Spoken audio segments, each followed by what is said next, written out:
Okay.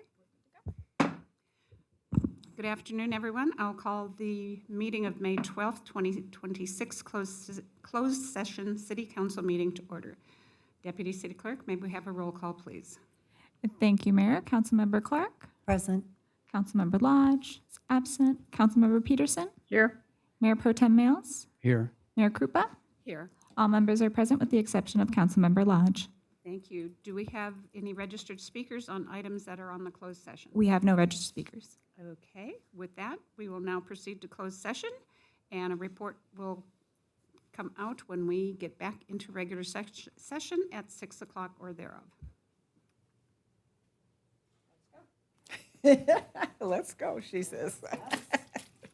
I like it.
Test, test, 1, 2, 3.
Good evening, everyone. I'd like to call the May 12th, 2026 regular City Council meeting to order. Deputy City Clerk, may we have a roll call? Thank you, Mayor. Before proceeding with roll call, I would like to point out that this meeting is being hosted through live stream on the city's website and by Zoom teleconference. I would like to remind the council to have their microphones turned on in position so the audience can hear. And with that, we'll proceed with roll call. Councilmember Clark, Present. Councilmember Lodge is absent. Councilmember Peterson, Here? Mayor Pro Tem Males, Here. and Mayor Krupa. Here. All members are present with the exception of Councilmember Lodge. Thank you. At this time, I'd like to entertain a motion to excuse Councilmember Lodge from the meeting. Mayor, I would like to move to excuse Mr. Tom Lodge from our meeting tonight. I'll second it. Okay, there's been a motion and a second. Could we have a roll call, please? Or do we have to do roll call since we're here? We could go ahead and do a vote on that one. So we have a motion by Councilmember Clark, seconded by Councilmember Peterson. Please And vote. we have an active vote. If you could please confirm.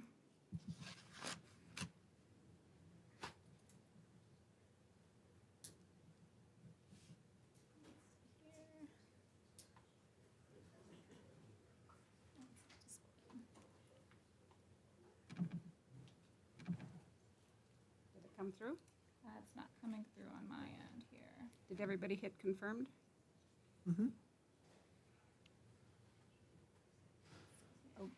Okay, Okay, well, we'll go ahead and do it as a roll call Let's do a vote. roll call. We have a motion by Councilmember Clark, second by Councilmember Peterson. We'll do a roll call. Councilmember Clark, Yes. Councilmember Peterson, Yes. Mayor Pro Tem Males. Yes. Mayor Krupa. yes. That motion passes 4-0 to excuse Tom Lodge. Thank you very much. The invocation will be given by Christian Tikas tonight, after which Councilmember Peterson will lead us in the Pledge of Allegiance. Please stand.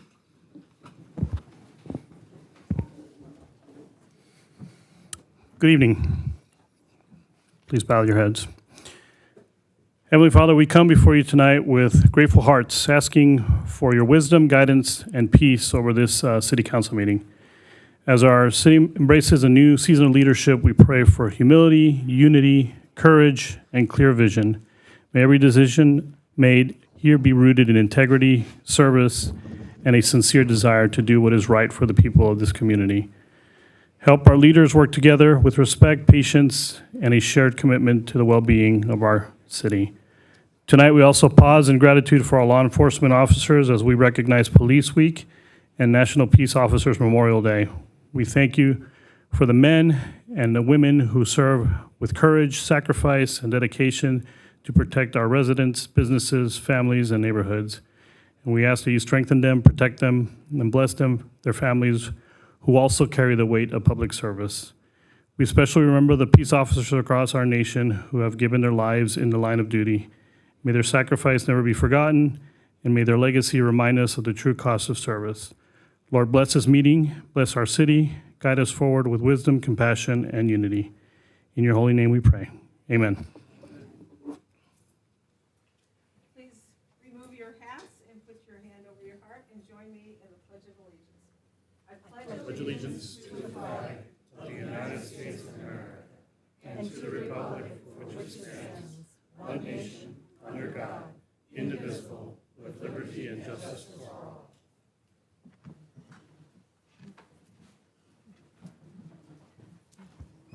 Okay, we will now move on to City Attorney report out of closed session.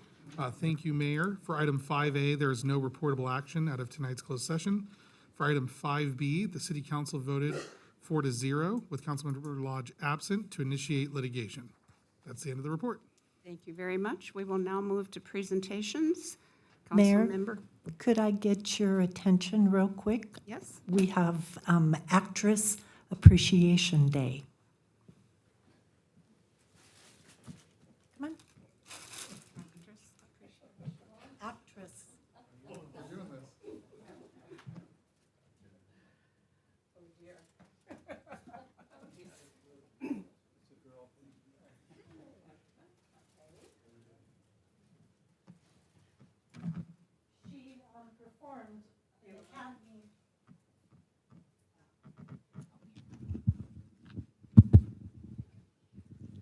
She provided all of us with quite a fun evening. Jackie and I sat together. She did an awesome job, and I was going to get her flowers that night. She didn't get any, everyone else did. So thank you for representing us girls and making it a great night for all. Thank you. It was my honor to be Mayor Linda Coupon in the Murder at the Mixer. And I helped solve the mystery of who the killer was, but I was also the one that the killer was trying to kill. So San Jacinto City Council member Valerie Vanderveer was trying to kill me. So it was, but she didn't succeed. I'm here. Thank you so much, ladies. I appreciate it. We enjoyed it. She did.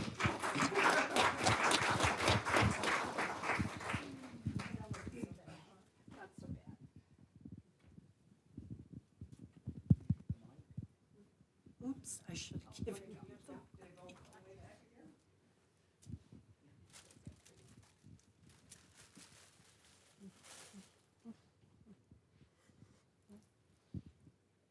And now Councilmember Peterson will give the Military Appreciation Month proclamation to, there you go, Quentin and Candace. Come on. Quinn and Candace Hawk. Come on. Candace, you can come up too. I'll slide on down here. Come on with me. Come on with me. Proclamation for Military Appreciation Month. Whereas in 1999, the United States Congress passed a resolution proclaiming May as National Military Appreciation Month, calling for all Americans to remember those who gave their lives in defense of freedom and to honor the men and women of the United States Armed Forces who have served and are now serving our country. And in addition to the federal government and all state governments, local jurisdictions have the responsibility and privilege to raise awareness of the aspect of the heritage of the United States and to encourage the residents of every community to dedicate themselves to the values and principles for which Americans have served throughout the history of our nation.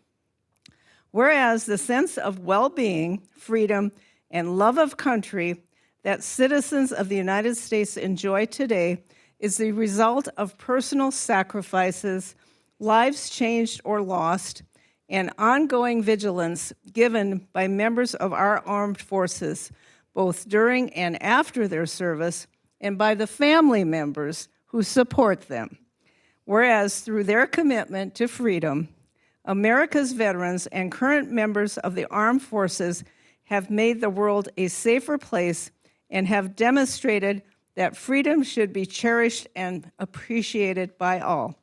Now, therefore, Linda Krupa, Mayor of the City of Hemet, along with the Hemet City Council, hereby proclaim May 2026 as Military Appreciation Month and encourage all residents to recognize the valor of our veterans and the sacrifices made by our military personnel and their families through personal thanks and words of gratitude to those we know who have served or are currently serving.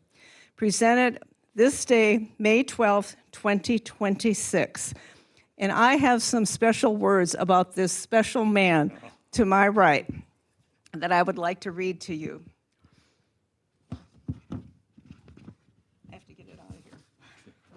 So this is just a little bio of this gentleman who has been serving our country for decades. He's a graduate of the University of Wisconsin and master's degree from the University of Chicago. Following 36 years of naval service as a chaplain and retiring as a captain, he became minister of the First Congregational Church of Paris in 1988. During his naval career, he served as district chaplain, 11th Naval District, senior chaplain on the USS Forrestal, and command chaplain for U.S. Naval Forces Yokosuka, Japan. That's a big deal, along with many other duties.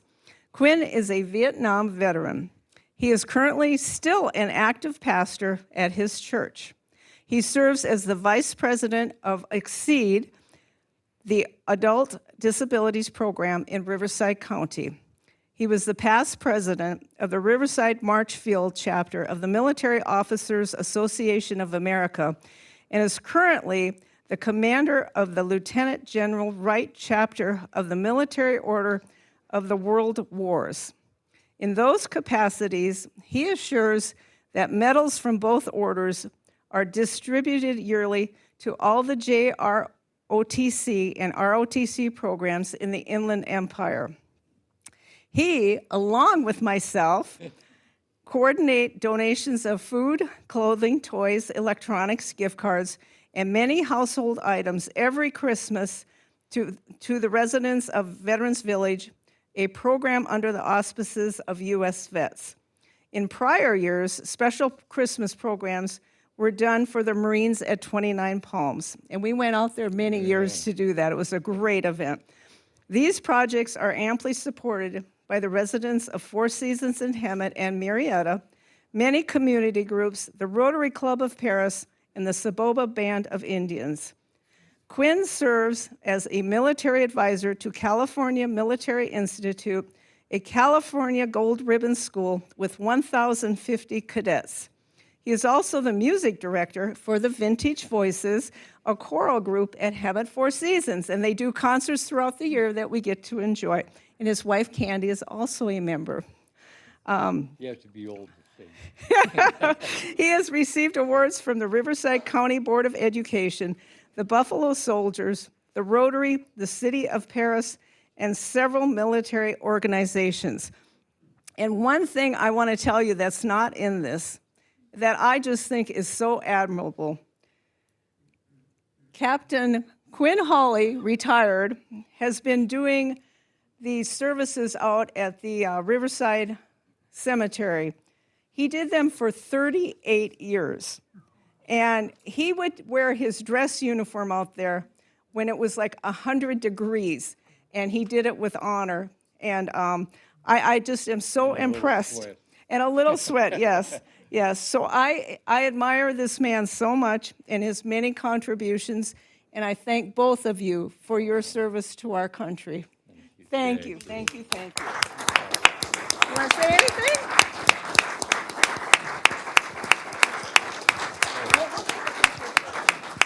Kathy wants to take a picture.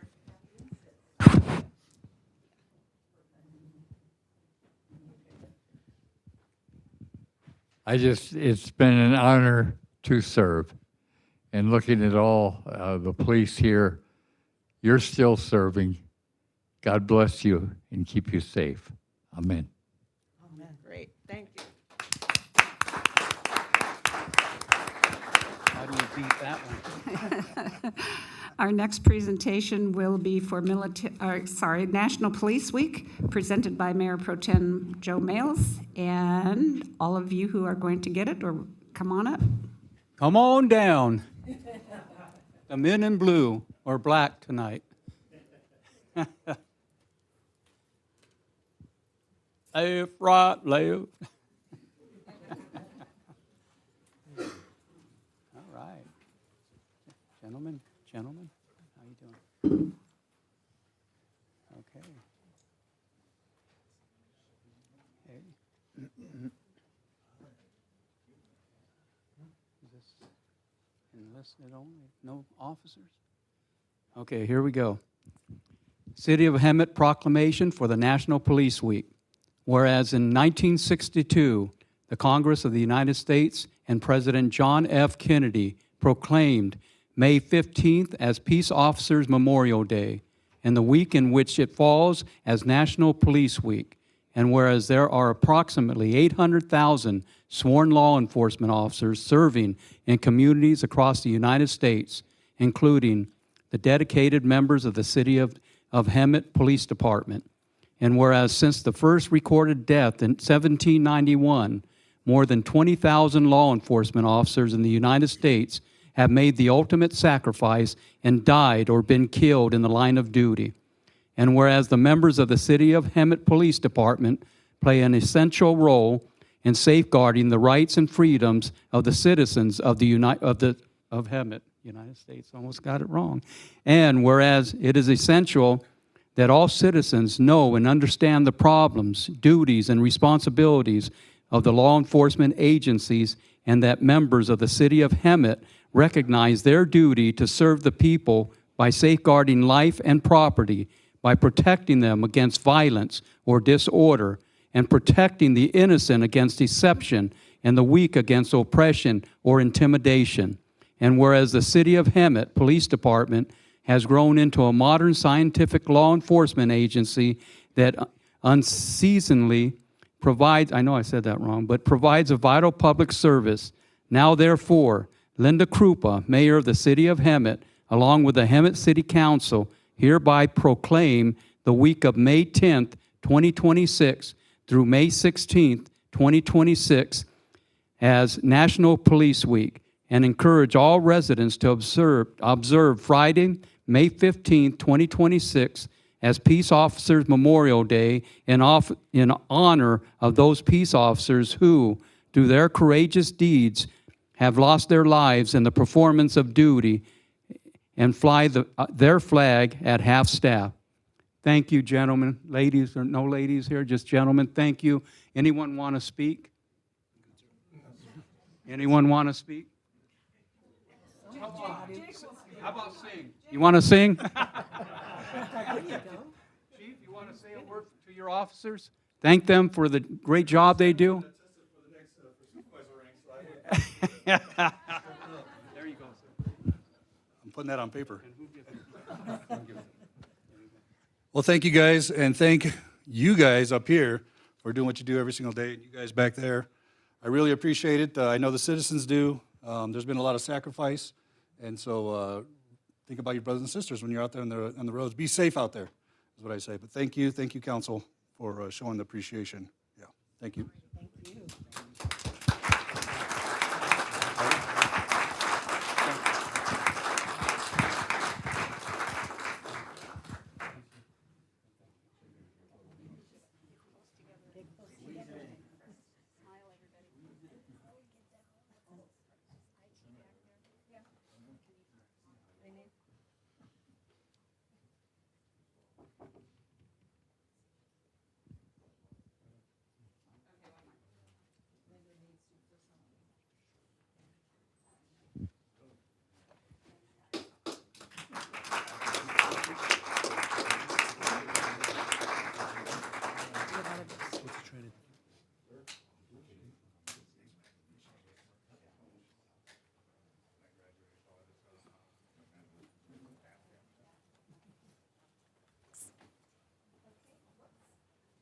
Our next presentation will be by Matt Odine, Region 7 Post, California, to our Chief of Police, Mike Ariano. Please come up, I almost called you Captain. Come on up, Chief. And where's our mic? You have the microphone. Oh, and he's going to go Up there? either way, Test. either place. You can come up here.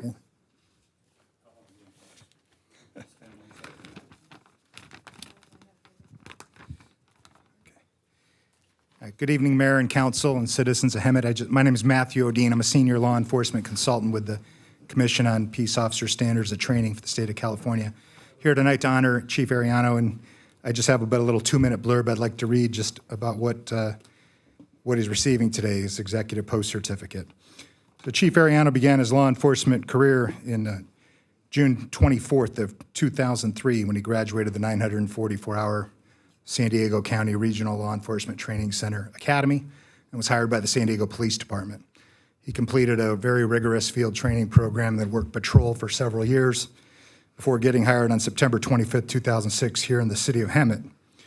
During his early career, he worked patrol and served as a canine and SWAT officer. He earned his post-intermediate certificate in 2009, September of 2009. On May 28th, 2012, he was promoted to corporal. March 31, 2014, promoted to sergeant. He then earned his post-advanced certificate in October of 15 and his post-supervisory certificate in March of 16. On March 23, 2020, he was promoted to the rank of lieutenant. On June 18, 2022, promoted to captain, overseeing the operations division of the Hemet Police Department. He earned his post-management certificate in July of 22. On December 26, 2023, he was promoted to serve as the 19th Chief of Police of the City of Hemet upon the retirement of Chief Eddie Poost.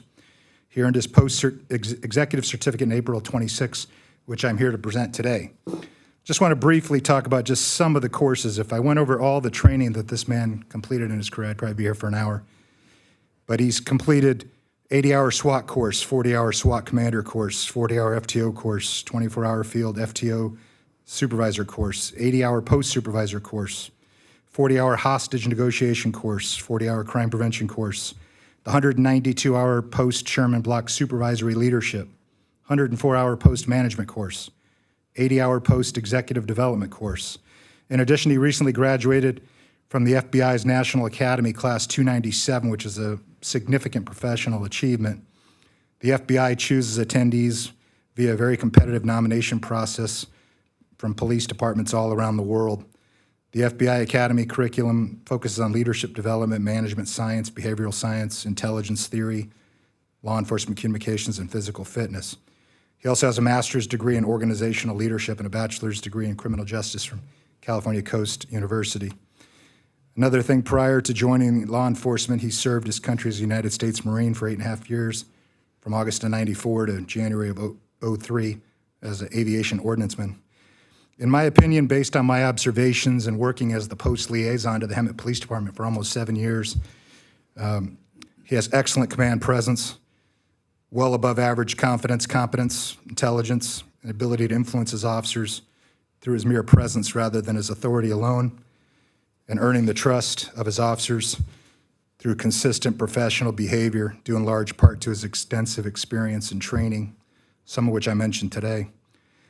It's an honor to present Chief Arellano with his Executive Post Certificate, the highest level of certification a peace officer in the state of California can achieve, a benchmark that only 1% of all police officers ever acquire. The certificate being presented today was approved and signed by Governor Gavin Newsom, Post-Executive Director Manny Alvarez, and Post-Commission Chair Jeff Long, in accordance with Title 10 of the Code of Regulations. I want to say congratulations to Chief Arellano. It's an honor to serve as Hemet Police Liaison with the state. Over the last 7 years, again, I've worked with over a dozen Hemet police officers on a wide array of issues, training issues, compliance issues, audits. Just very impressed with the professionalism of all the men and women of the department, and that obviously starts at the top down. So, and with that being said, I'd like to present Chief Arellano his certificate, and I don't know if it's possible to maybe get a photo with the council and the chief. Is that something I could ask for? Okay, thank you very much. Sir?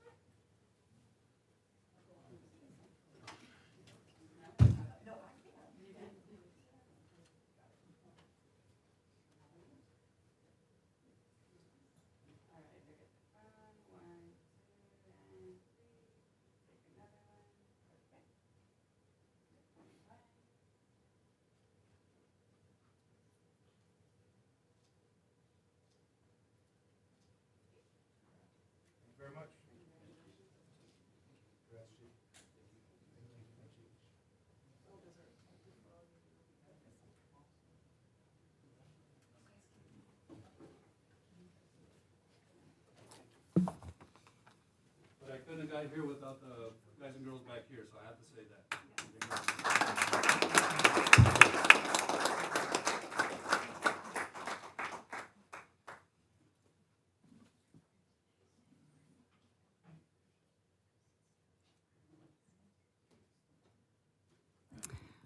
Okay, we will now move on to communications from the public.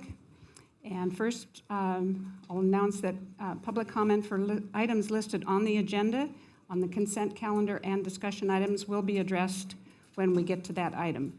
So we'll move to 14B, public comment on items not listed on the agenda, but within jurisdictional matter of this body. Do we have any speakers? Thank you, Mayor. Our first speaker is going to be Angela Haslip Ferris, followed by Jean Faenza. You have 3 minutes.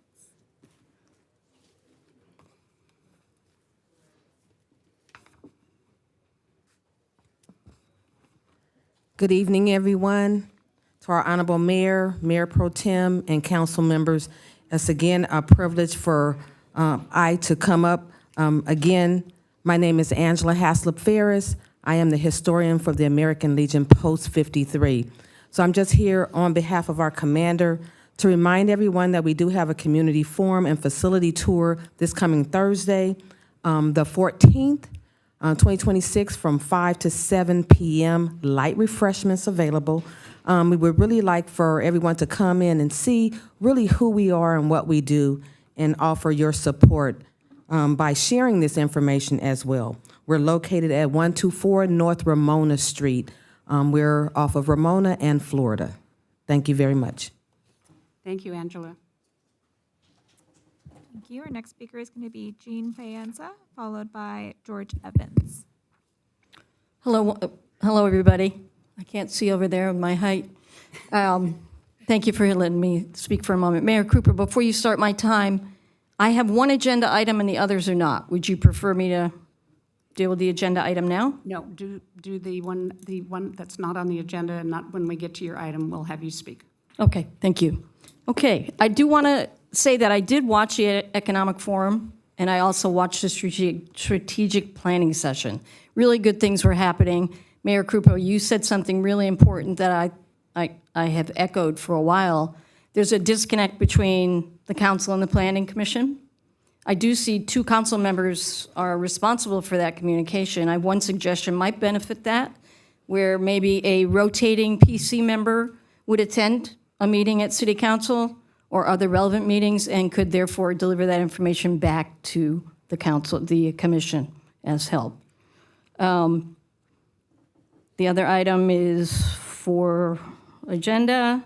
I also saw at the economic, Edwin Sauls spoke through Meadowland, I believe, and he's part of the development for the Lowe's the project just south of Lowe's and west of Kirby.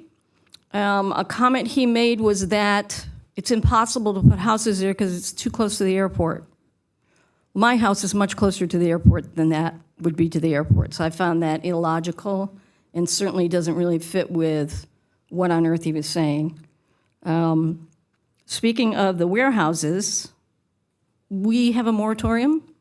We're under a moratorium right now. We were to develop a policy for the city of Hemet and for the development people. We haven't seen anything about that. I wonder what's pending with that. Part of the requests of that were from way back when, December of '24 with Carol Kendrick, when she was on the council. She had asked for a cumulative report on all the projects, the impact, the mileage, the transportation, the traffic, the pollution. We haven't seen any of that either, so I wonder what's going on with that. The final thing I'd like to say was I understand the Simpson project was denied. I also know that in, I think it was the February council meeting, 3 members had disclosed they had met with the applicant. And my understanding of the protocol is not only are you to disclose it, you're to share with the public for transparency and communication what you learned from that. I never did hear what you learned when you shared your disclosure. So in the future, I'd appreciate that you would follow the protocol and share what you learned as well, so that we understand some of the mechanisms behind your decisions. Also, the applicant had changed on that project. Is that not a reason to ask for a new application? And then would that new application have fallen under the moratorium?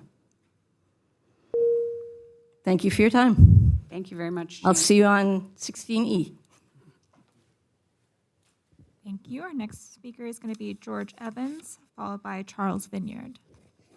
Good evening, council. Thank you for the opportunity. What I'd like to talk to you about is seeing if you can impose an ordinance for e-bikes. The e-bikes around town are getting ridiculous. There's a guy that has a 3-wheel that literally rides down the center of Florida and expects you to just go around him.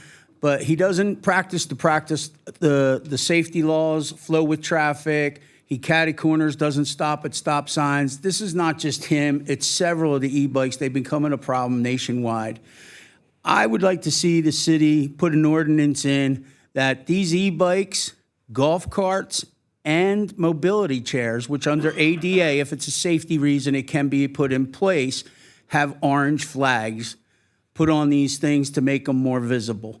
We've had several deaths in the community over recent years involving mobility chairs. We just had an accident the other day at State and Latham that I actually walked down to. A young man got hit on a bike, but it wasn't an e-bike. But I think for safety reasons, that this should be looked at. It's that simple to put an ordinance. This is a nationwide epidemic with the e-bikes. It's really getting bad all over. The other thing I'd like to say is I would like to commend Mayor Pro Tem Miles last meeting for giving 2 local businesses an opportunity for grants. Boys Burgers, which is directly across the street, has fantastic food. His cook in there, Primo, the business has been there since the 1930s under different owners over the years. We need to promote these older established businesses because they've gone through the thick and thin of the city. They've supported the city in many ways. And the owner there has owned it now for almost 20 years. The business itself is coming up on its 100th anniversary. The cook, the morning daytime cook, if you ever get a chance, go by, say hello. He's been there for 30 years. Primo has been flipping burgers and making burritos for 30 years at that location. So I would really hope that the ad hoc committee will give Boys Burgers an opportunity. He asked for the least amount of money. He's been in business. He's struggling to stay afloat. I would really hope that the ad hoc committee would give them the consideration and give him the finances he needs to upgrade his business. Thank you for your time. Thank you, George. Next speaker. Thank you, George. Our last speaker is going to be Charles Vineyard.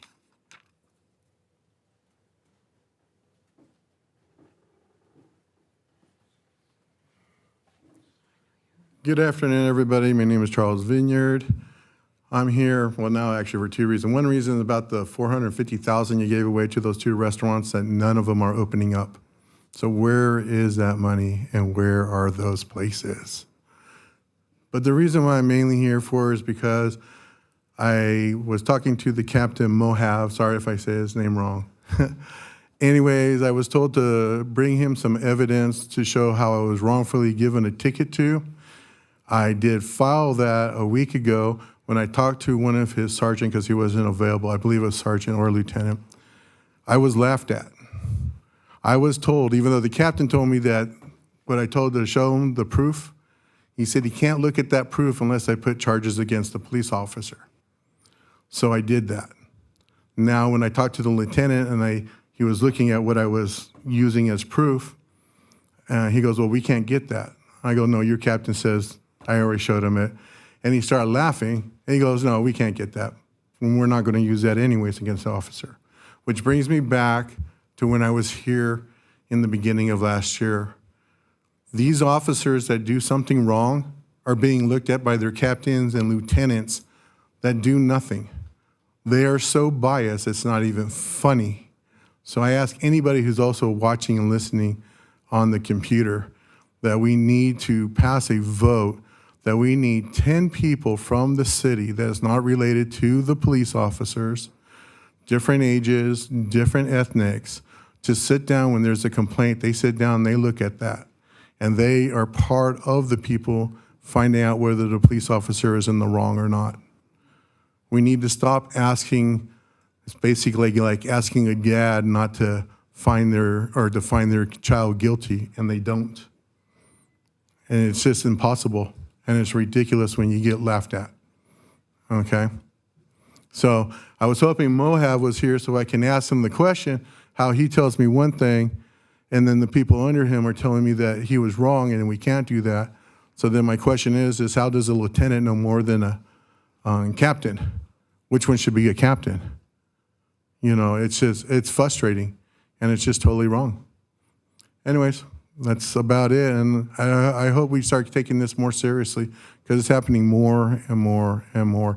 And for the gentleman over there with the streets, that my street is not being repaired, that is disarray, that hurts the value of my house. You just put in this brand new brick wall that I've heard is roughly $3 million with the parking lot. I don't know how you found $300 million, I mean, I'm sorry, it's not 300, 3 million to do this parking lot with a brick wall. And I asked the Hemet police officers, the same one I turned the paperwork into, why did they do it? They said because their cars are being broken into. But yet last year, the head cheese of the Hemet Police Department said, oh, we're taking care of Hemet. It's all fine. Sir, your time has. Oh, I'm so sorry. Thank you. Have a beautiful day. That's okay. Thank you very much for your suggestion, and maybe you can talk to the police chief on your way out. Are there any other public speakers? That was our last registration. And is there anybody online? And we have no comments All via right, Zoom. thank you very much. With that, we will move on to the receive and file. Are there any questions or comments from council on the City of Hemet warrants report, periodic payroll payments, or the investment report? I do have a couple of extra people that we've been using locally, which is the Tally Metal, Valley Smog, Sunbelt Rentals we haven't done in a while, but the same old, good old Anades and BW, Pipe, Hemet Industrial or Hemet Tool. We appreciate the local service. Thank you very much. Any other comments or questions? Okay, that is a receive and file. It is received and filed. Moving on to the consent calendar. Consent calendar items will be acted upon simultaneously unless requested by an individual council member for separate consideration. Are there any council members who wish to pull an item for further discussion? 16E. 16E, yes. I agree. Any others? I don't see, okay. I would like to pull 16D.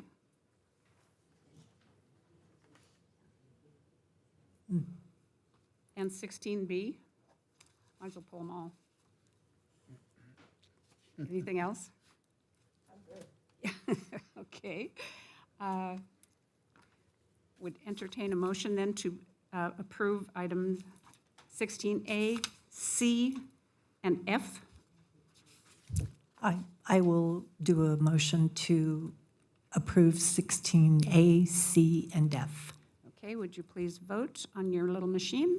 We need a second. Oops, I'm sorry, we do need a second. I'll second it. Oh, thank you. We have a motion and a second. Please vote. We'll see if that one works. Have an active live. Oh, that motion passes 4-0. Very good, it worked. Okay, moving on to 16B.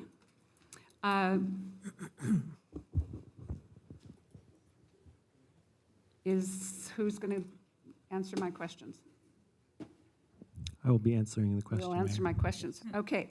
On this, I didn't see any pictures of it, but basically, what are we accepting that was not in the original plan, and how are we going to fix it to the original plan? So Mayor, we had plans from around 2016 that were approved per the city standard.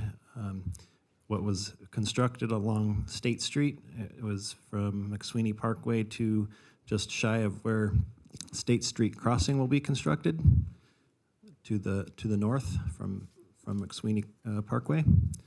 And it was constructed per a plan the city had never seen, and so the maintenance costs based on this construction and the type of irrigation used will cause a higher maintenance cost. And so this agreement would allow the developer to pay that increase in maintenance and allow the city to accept it and not have to charge the residents through their CFD for the higher maintenance cost. Okay, so on the maintenance, when part of it fails, we'll put it to city standards and That's correct correct. it as we go along? Absolutely. Okay, and they will end up paying, the developer will pay for it. That's what this agreement is Okay. intended for, yes. Very good. Are there any public speakers for this item?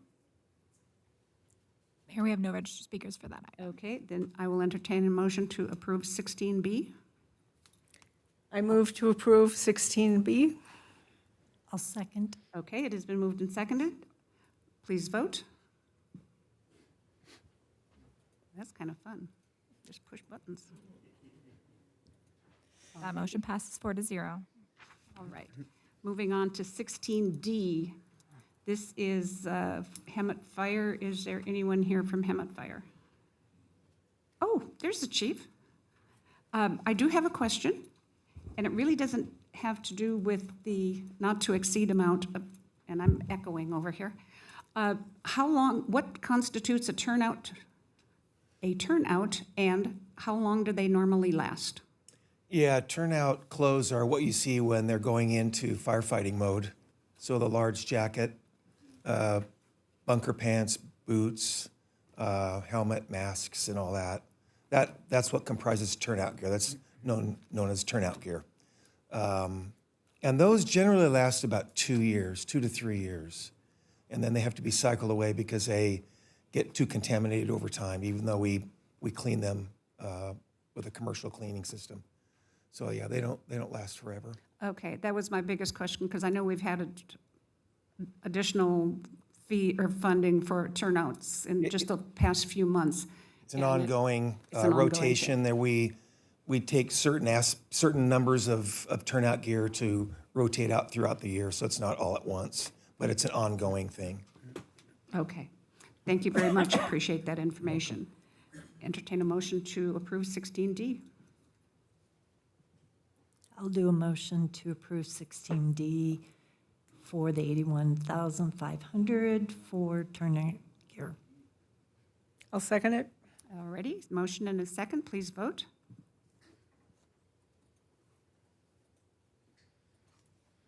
That motion passes 4-0. Moving on to 16E. Joe? 16E, that's me. Okay, my problem with this is that, we had a bid come out for the ERP machine, or for the ERP software, and I come from the networking industry where my business did upgrades and all that, and this is about the fifth one coming down the pipe that we're having to spend additional money after the fact. So we get it bid, they come back and say, well, this wasn't done, or we can't complete this, so it's going to cost you this. And it's just too many times this is happening. I mean, if I did business that way when I ran my company, having to come back, and it's just not the same company, it's a different company, but it's continuous. And we pay, like on this one, is $70,000 additional. That should have been a part of the main contract when we first got the ERP machine, because when you contract something, or when you upgrade or convert data to one system to another, you itemize everything, what it's going to take, what needs to be done. Reports should have been included in this initial contract. All this should have been included, but here we're coming back having to pay an additional $70,000. I know we spoke about it, and you said it's coming out of funds that were allocated to this project, but still, those funds should be able to come back to the general account instead of going to another vendor to finish a job someone started. So I just see a discrepancy on a lot of these big projects we're doing, where people bid them. When they're done, a month later, we have to pay another third-party company to finish a part of the project that should have been done by the initial installers. So I'm just making note of this for future business, for future projects. And also, they want to change the contract writing. They want to change the, I can't even say the word, indemnification, which is in the context of a contract, indemnification clauses are often included to protect one party from financial loss in case something goes wrong during the course of the contract. What's going to go wrong on creating reports or converting reports from the old system to the new system? Why would they have to change the contract? Good evening, Council. I am not sure about the contract piece. I think that's just a liability coverage, but that is something we can follow up on. In regard to the other concern, I think we just weren't very clear in the staff report, and I do apologize. The cost of this contract was included in the original proposal that we brought to council back in 2024 for the ERP project. At that time, we had a cost of $400,000 for staff help, because this is a 2.5-year project that has taken substantial staff time. And what ended up happening is we started out hiring a temporary accountant to help out, but we realized in the first week that it just wasn't working out. The skill level and knowledge wasn't there, and just the staff training time availability wasn't there. So we ended that. That was last year. Earlier this year, we came back to council asking if we could, instead of hiring a temporary through like a Robert Half company, if we could do our own recruitment for a temporary accountant. And we did that a few months ago, but the results of that just were not also up to par with what the skill level we need to help catch us up with our financials. And so this was the next option, was instead of hiring a temporary accountant, to go to a professional. And that is what this company, Eide Bailly, really provides. They service multiple agencies here in Southern California. We spoke directly with some of these other agencies, in particular City of Oceanside, that uses this exact project manager that was in the proposal, and they perform the exact services for them, and it was just glowing recommendations. And so the cost of this is already in the ERP project that was approved 2 years ago by council. We are just asking to approve this contract with this with Eide Bailly instead of hiring a temporary accountant directly. And so these funds also, even if we were not to use them, and we are not projected to use the whole $400,000 that we initially estimated 2 years ago for staff time, there will be savings there. However, the funds for this project are not in general fund. They're in a DIF fund and the water fund and the IT fund. So any unused project budget will go back to those special funds. There is no general fund cost. Never go into the general fund then? Right. Okay. Yeah. My question, I guess it should be to the attorney, why are they changing this contract? They're also adding, they want a confidentiality clause in there. They want to change the insurance and liability language. Is that normal to? So the city's standard contracts are extremely favorable to the city. Of course, yeah. And so one of the things that we require on any proposal to the city is if they are going to take exceptions to the city's standard documents, that they identify those in their proposal. And this is something that we've done because the issue many, many years ago was a contractor would bid on a project, then we would hand them the template agreement, and they would say, oh, after it's been awarded, they would say, oh, I can't sign that, right? So what we've done now is we provide a copy of the contract with the RFP, and we say, if you are going to have issues with this, please identify it ahead of time. The defense and indemnification sections, like I said, are very favorable to the city. The language that they are requesting be removed, it's very common in a professional services type contract to ask that those type of things be removed. And it's primarily a result that they cannot get insurance to cover their potential liability in these areas. Well, that's a known issue. Why do we put it in there then? Because, well, two reasons. One, in order to ensure maximum efficiency, we utilize standard template agreements. We don't write a one-off agreement for every service that we provide. And number two, we don't know what their insurance will cover and won't cover because we don't have access to their insurance documents when they're still a proposed vendor. So it really isn't incumbent upon them. It's not an unusual practice for proposed vendors to look at our contracts and say, we take issue with this, this, this. Oftentimes, there's a little bit of a back and forth where it goes to legal, goes to the finance department, and we say, okay, the city's willing to accept these changes, but these ones are really important in our contracting language. So that's just a sort of standard contracting process we go through at the city. And in order to ensure maximum transparency, we want to make sure that those things are all listed at the front end. Okay. My deal is I'm just trying to figure out why we're paying additional dollars for a project that should have been bid on properly, but you're saying it was bid properly. It's just that the added costs were for something that you thought would work but didn't work, so we're going with a third party.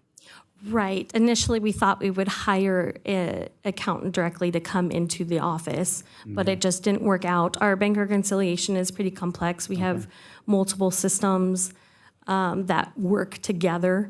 And so it was just, right, we feel that we will get better service going with this company rather than hiring directly.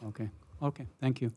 And I'll go ahead and approve this. We have, No, I have, we have I more think the comments. real issue, Joe, is not so much the fact that the amount is that we are backed up. The reconciliation was backed up. And we're running two, correct me if I'm wrong, two computer systems that will end July 1st. Is that correct? Yes, we went live with the new system last July 1st, 2025. But yes, working in two systems, and I'm sorry, we went live with financials with certain pieces, but we are still implementing the payroll HR, and so that won't go live until this October. So yes, we are implementing the new system, working in two systems, trying to reconcile the two systems. Right. It's been a very challenging time. So it provides insurance that the banks are that our books are balanced. This is No, I the understand the public's money. balancing of the books, Well, but the right. 76 for such the Bailey, we want the best to do that because we're back 10 months. And I feel very comfortable knowing we didn't go with the cheapest because the cheapest may not be the best. And we have the public's money sitting What I see right is there. we tried to do the cheapest and it didn't work, so. Right, and we don't want to do that necessarily every time. Yeah. But I had extensive questions for Noah, and you've answered a lot of them. And I don't really think it's as much as the 76,000 as much as we have to make a decision how we're going to reconcile and stay on top of it once we have been caught up. I think that's the discussion we really Well, need to have. Once you reconcile last year's data or reports, we should be up to date, right? So we don't have to go backwards anymore and Yes, this is a temporary engagement to just catch us up for this fiscal year. We just recently caught up from the prior fiscal year, which again is because we were in two systems. We had staff turnover, and so there were just lots of time spent on that reconciliation. But yes, this is a temporary engagement. The temporary accountant we were going to hire was a 6-month engagement. This is about the same price, but it'll just be a couple months because this person at the company is extremely skilled and knowledgeable on how to do bank reconciliations with California cities. And so it should get us on track for reconciling our financials and having year-end financials next year on time. But you're doing a conversion then, you're taking the data from the old system and reconciling it to the new system, right? No, they're running side by So side. this year, what this company will do is figure out how in the new system that we went live with last July 1st, 2025, will basically write procedures for us and catch it all up for us so that they could show us what they did. It'll all be caught up, should be by end of July, which would put us right back on the timeline of where we should be for closing out financials. So we don't have to do this again in the future. It's done. Correct, yes. At that time, city staff will take over, and we will have, now that we're nearing the end of the system conversion, staff time we will have more staff time available. Also, transitioning to this new system took a lot of staff time to learn the new processes. And so now that even citywide staff who use the new system, we've become more acclimated to the new system, and so it is not taking as much time as it used to. So there should not be a problem after this temporary engagement to catch us up for city staff to keep on top of it. And you going guys are forward. doing a good job, and I really Thank you. appreciate everything you're doing because you're working long hours and making sure it's getting done. I just had questions about why we're, Well, we're still going to have to do both systems, right? Yes, for certain functions, we are in both systems until we go live in October of this year. And then hopefully from there, we will just be in one system. now, since we're going with two systems to October, are we going to have to do any reconciliation in October from data that's in the old system? We will, but it'll be limited to only payroll functions, so it'll be much easier rather than citywide financials. Okay, Yeah. thank you. I do appreciate you answering all my questions, too. Thank you. Oh, you're welcome. Thank you very much. Any other questions or comments? Any public comment on this item? Yes, we have one speaker, Jean Faenza. Hello again. Okay, so from my perspective, I've been in the finance world for 35 years. Bank recs are the single most thing that you never let get behind, because that's where money goes missing, when people can take advantage of that. And it's one, so when I saw that, my audit head went ding, ding, ding, ding. I recall when my finance person was 2 months behind, they got their last final warning. Things can happen. If there is a material exception, something materiality where something is found in the reconciliation, and you can address this, if it's material, financial statements have to be restated. These are public funds, so this is not a small task. A bigger concern for me is Tyler and the ERP, and now we've got, I believe, business development using a Tyler system, which is very difficult to learn, and we understand the processes are confusing. Hopefully, Monique's department can learn from the finance department the type of things that went wrong, and we won't have these type of reporting and issues in the process of it. Also, John Worth, as Commissioner Worth mentioned, EMWD used Tyler, and they too are experiencing the same thing, where the reporting wasn't accurate. Everything was while it is robust, a lot of programming and reporting you have to create on your own. I don't know if it's SQL or what the code is, but a lot of it has to be done on its own, and they're having to hire people as well to augment the project and make sure it gets done accordingly. So Tyler in itself may be the best and the greatest, but for me, the biggest thing was the bank recs. 10 months behind, I was like, whoa, how can that happen? Did people know? Did we know they were behind? Because I'm sure that the city manager would go, what? And inform you guys so that you could have gotten them help sooner instead of 10 months later. So those are my thoughts. Thank you for the time. Jean, appreciate it. Yep. Okay, if there's no other further comment, entertain a motion to approve this item. I'll make a motion to adopt a resolution approving the professional services agreement with Edie Bailey LLP for the bank reconciliation services in the amount not to exceed $76,000. Is there a second? I'll second. Okay, motion and a second, please vote.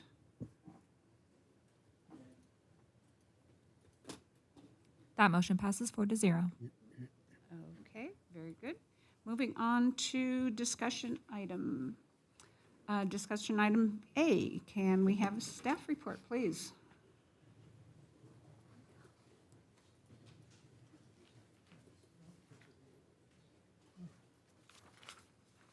Mayor, Stephen Graham Pacifico, your city attorney. What you have before you is a declaration of city-owned property as surplus land under the California Surplus Land Act. The address is 3777 Industrial Avenue. This is the city yard.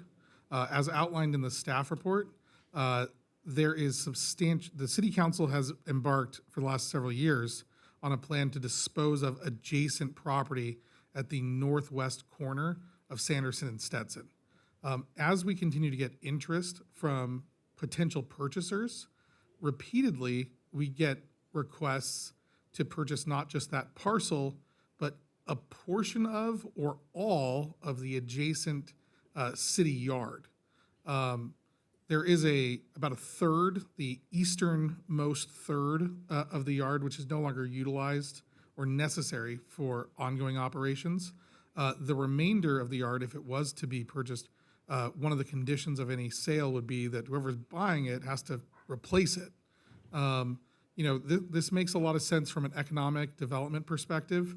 That land, if it is valuable to a commercial developer, could dramatically increase the taxable revenue to the city, allowing the city to continue to provide services without any other increase in taxes other than the increase in the tax base.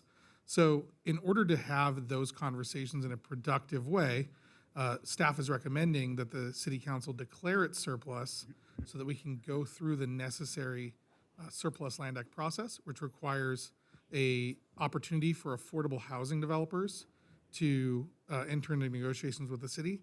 I sincerely doubt that a city yard in an industrial area will be interesting to affordable housing developers. It's not the type of project that makes a lot of sense from their perspective. But nevertheless, state law does not require us to comply with common sense. It requires us to comply with the process that they have adopted. So we put out the notice, we wait to see if anyone's interested. If they're not, the city is then free to enter into market discussions with any interested buyer. And I think by that point, we will be well positioned to have those conversations with the multiple parties that have expressed interest in the northwest corner of Stetson Sanderson. Happy to answer any questions you may have. You will recall that we went through this exact same process with the Stetson Sanderson property about 3 years ago. One of the requirements that HCD, that's Housing and Community Development, a state agency, one of the requirements that they will impose on us, no doubt, is that we record a covenant on the property that says if housing is ever built there, a certain percentage will be set aside for affordable housing, usually 10%. That's not uncommon. We did it for the other property. We intend for these to be developed as commercial projects, but just expect that we may come forward in the future as we go through this process with a request to record that covenant on the property. Happy to answer any questions you may have. Questions and comments? So we send the letters out, 60 days, we don't hear anything, we're free to sell to the developers. What if we get a hit, somebody, Then we have to enter into good faith negotiations with the affordable housing developer, but we would inform them that our expectation is that they would replace the city yard, which would dramatically increase the cost, and that the zoning is not aligned with high-density multifamily housing. So, like I said, I don't believe that this is a property that we will get interest in. People might contact us and say, tell us more about the property. But if we did get a bona fide offer, we would have to enter into negotiations. We are not required to provide any subsidies, any reduction in cost from our market rate disposal amount. And we're allowed to pursue other objectives, in this case, economic development through the creation of future commercial. So we're required to negotiate. We're required to do so in good faith, but we are not required to actually enter into an agreement. so if a development wanted to put something there, would they have to replace the city yard in another location and pay the cost for that? So fundamentally, that is a decision for the city council, right? It's not a decision for me or the city manager. However, that would be our initial negotiating position. If someone came in with a fantastic project, we would bring it to the council in closed session, real estate negotiations, for your consideration and response to. But our position on that is we need a city yard. So if someone is looking to acquire that property, we have to replace the asset. Okay. Thank you. Any other questions or comments? I think it's a good idea because there's part of the yard we're not using right now. And this would open up more possibilities for a very desirable investor. And I think it would be good for the city. So I think it's a great idea. Do we have any public comment on this? There are no registered speakers. Thank you very much. Okay, entertain a motion. What is your pleasure? I'll make a motion. Is that okay? To adopt the resolution declaring the property located at 3777 Industrial Avenue, APN 45-050-020 as surplus land pursuant to Government Code Section 54221 and direct staff to proceed with the Surplus Land Act process. Do we have a second? I'll second. We have a motion and a second. Please vote.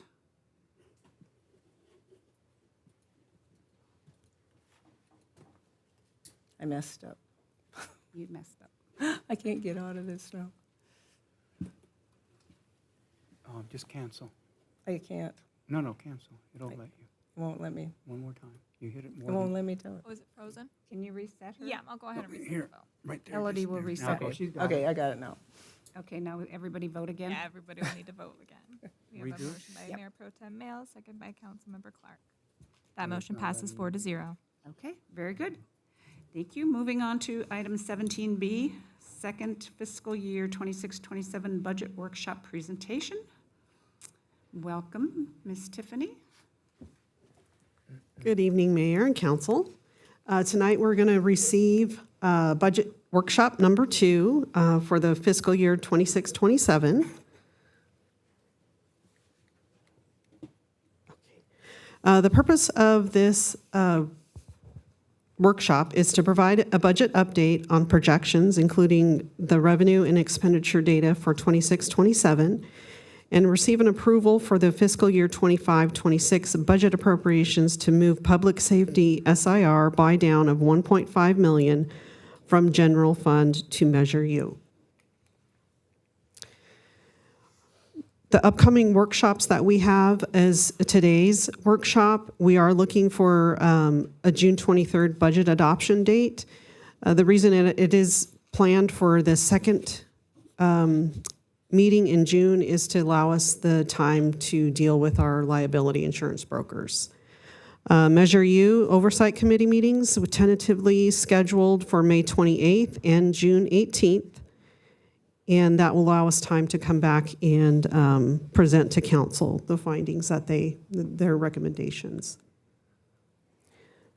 So just a refresher on several of these items. Fiscal year 26-27 budget development principles utilized conservative property tax and sales tax revenue assumptions. We are looking to adjust to workforce and service levels over the next 2 years to reflect our current budget realities.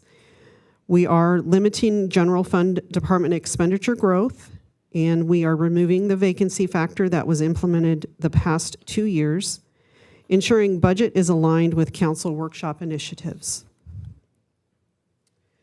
This is a previous slide from our last workshop, just to kind of reiterate that our revenues are trending flat. So we are not receiving the amount of revenues that are needed to sustain the expenditure growth that we're experiencing on the other side. Sales tax has a net decrease of 1.1 over the years of 22-23 to 26-27 projections. Measure U is doing pretty good with about a 4.9% increase, but that is again over the course of 5 years. Had we sustained at the rate of inflation, we would be able to deal with about $4.3 million more in revenue. Cost drivers that we encounter that are out of our hands is the unfunded liability. It has increased gradually over the last 5 years, about 35%. The costs for safety, Classic and PEPRA PERS members has increased as well, about the same percentage. You will note that the Classic membership has decreased while the PEPRA membership has increased. And that's kind of what you want to see, because that means that the Classic membership that is more expensive to the city is phasing out of the system and is being replaced by the PEPRA membership. And again, this is also one of the most important slides that we'll review tonight. Again, is the liability insurance premium and the liability insurance challenges that we're facing. We have received some notification from the insurance broker that we're going to be scheduling a meeting this week. We haven't had it yet, but they'll give us more of a briefing of what they have found for us. But as of right now, we still are looking at a 15% increase at $7.5 million. And again, that's a 735% increase from 22-23 to our projected 26-27. And of course, the deductibles have gone up significantly from $250,000 to $2 million. And that does include the buy down that we did implement in 25-26 for the public safety SIR. The litigation has increased by 213%, and a lot of that is because Cal JPIA that the city was under before provided much of the litigation services. And now that we are not in that pool, we have to pay for the funding outside of that. So that cost has increased. Animal control services has, of course, gone up significantly as well, from going with the services through Ramona Animal Shelter back in 22-23, where it was only $400,000, and now we're looking at almost $1.7 million. And I know that I believe it was Mayor Pro Tem Bales and somebody else went out to go, Mayor Krupa, to Beaumont to explore options. So that is something that is in the horizon that we may be able to count on to see a little bit of cost savings there. So again, the liability summary overall, if you were to compile all the categories in pink, is about a 451% increase from 22-23 to 26-27, which is the main reason that the city is struggling to stay afloat with the expenditure side, especially when our revenues are so flat. These are the breakdown of the revenues by our major categories, from sales tax to Measure U, and then we have all of the property taxes, transient taxes. I just wanted to point out the larger ones and to give a reason for such a larger increase. We have, oops, the wrong slide.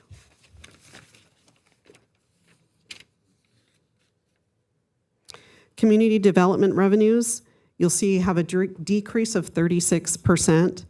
That is because building permits, building is on the slower side because of the interest rates are so high. So it's anticipated that once the interest rates they drop, that builders will start picking up and that permit revenue will gain momentum again. But as of right now, it is a significant decrease. We also have an increase of about $56.3 million on our intergovernmental, which is attributed to the increase in the AB 109 revenue and the addition of 2 Canyon Lake dispatchers. So the Canyon Lake we're Hemet Police dispatchers, they're going to be taking on the calls for Canyon Lake. Part of that agreement is that they will pay the services for an additional 2 dispatchers. So that becomes an increase in revenue, so we recognize it as revenue coming in to offset the cost. So that is attributed to that large increase. We also do have a 300% increase in, let's see here, cannabis. And of course, that is because more of those businesses are going online and we're actually receiving in the revenue now. We did have our first quarter of the Budology, and they were at about 57,000 for their first quarter. Off the Charts, who is out by the airport, I think they also do operate under Ashes LLC. They actually had a very good quarter, about $80,000 this last quarter. So we are realizing a lot of growth in that tax area.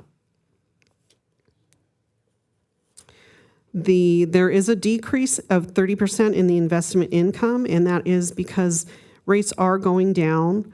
They are still strong, but they are declining. So we are anticipating a decrease.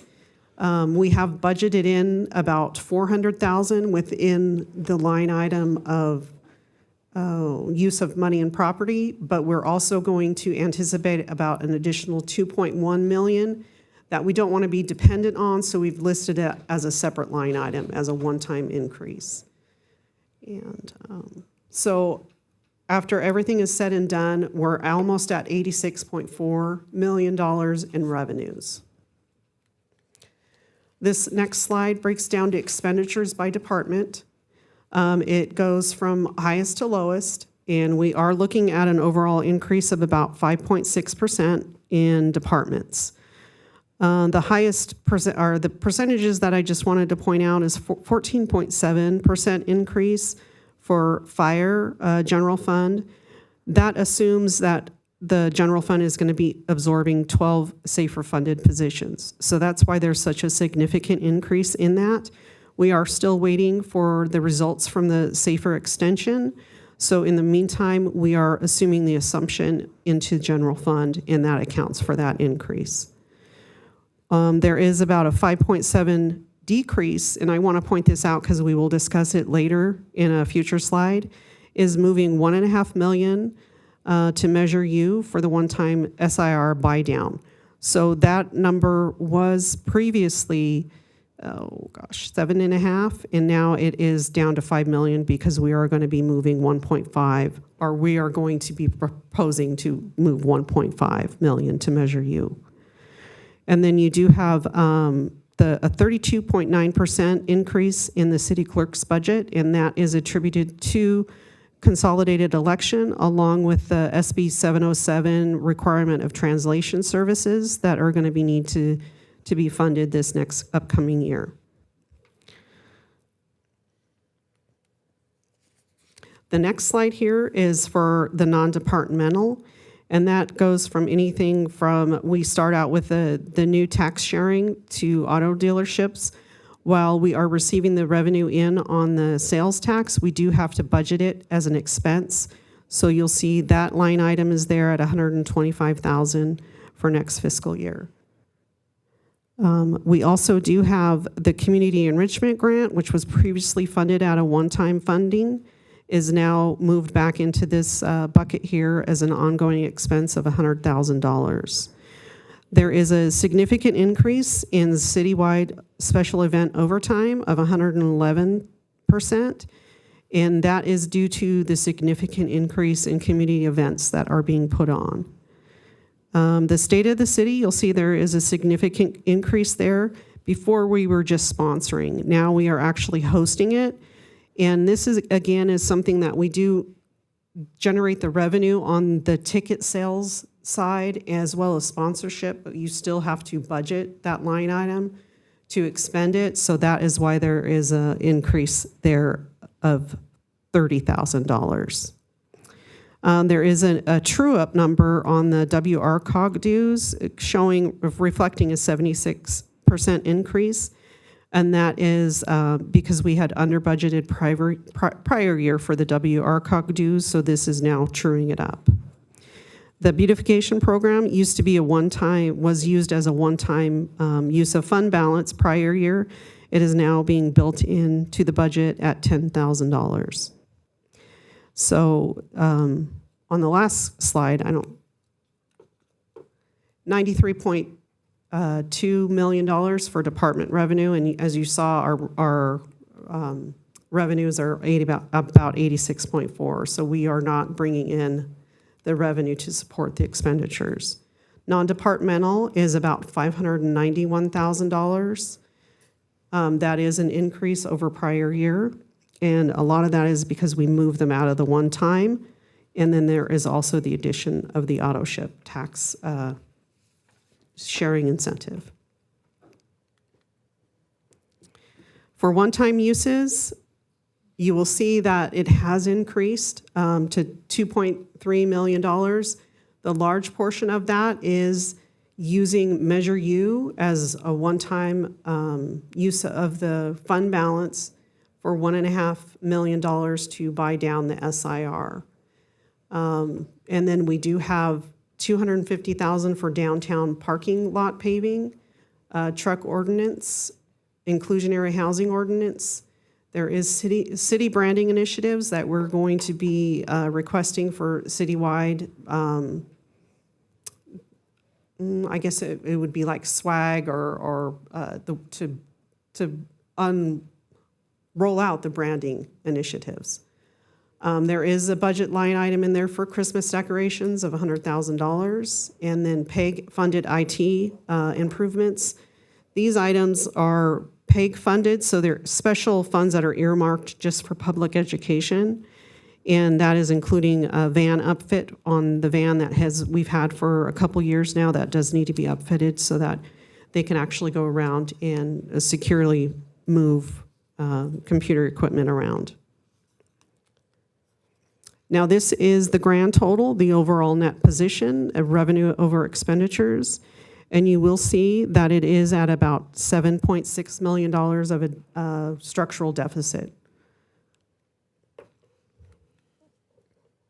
We did start the process at about $13.2 million of a deficit. We were able to deploy some of the cost containment measures that you see before you to get the reduction down to about $7.6 million.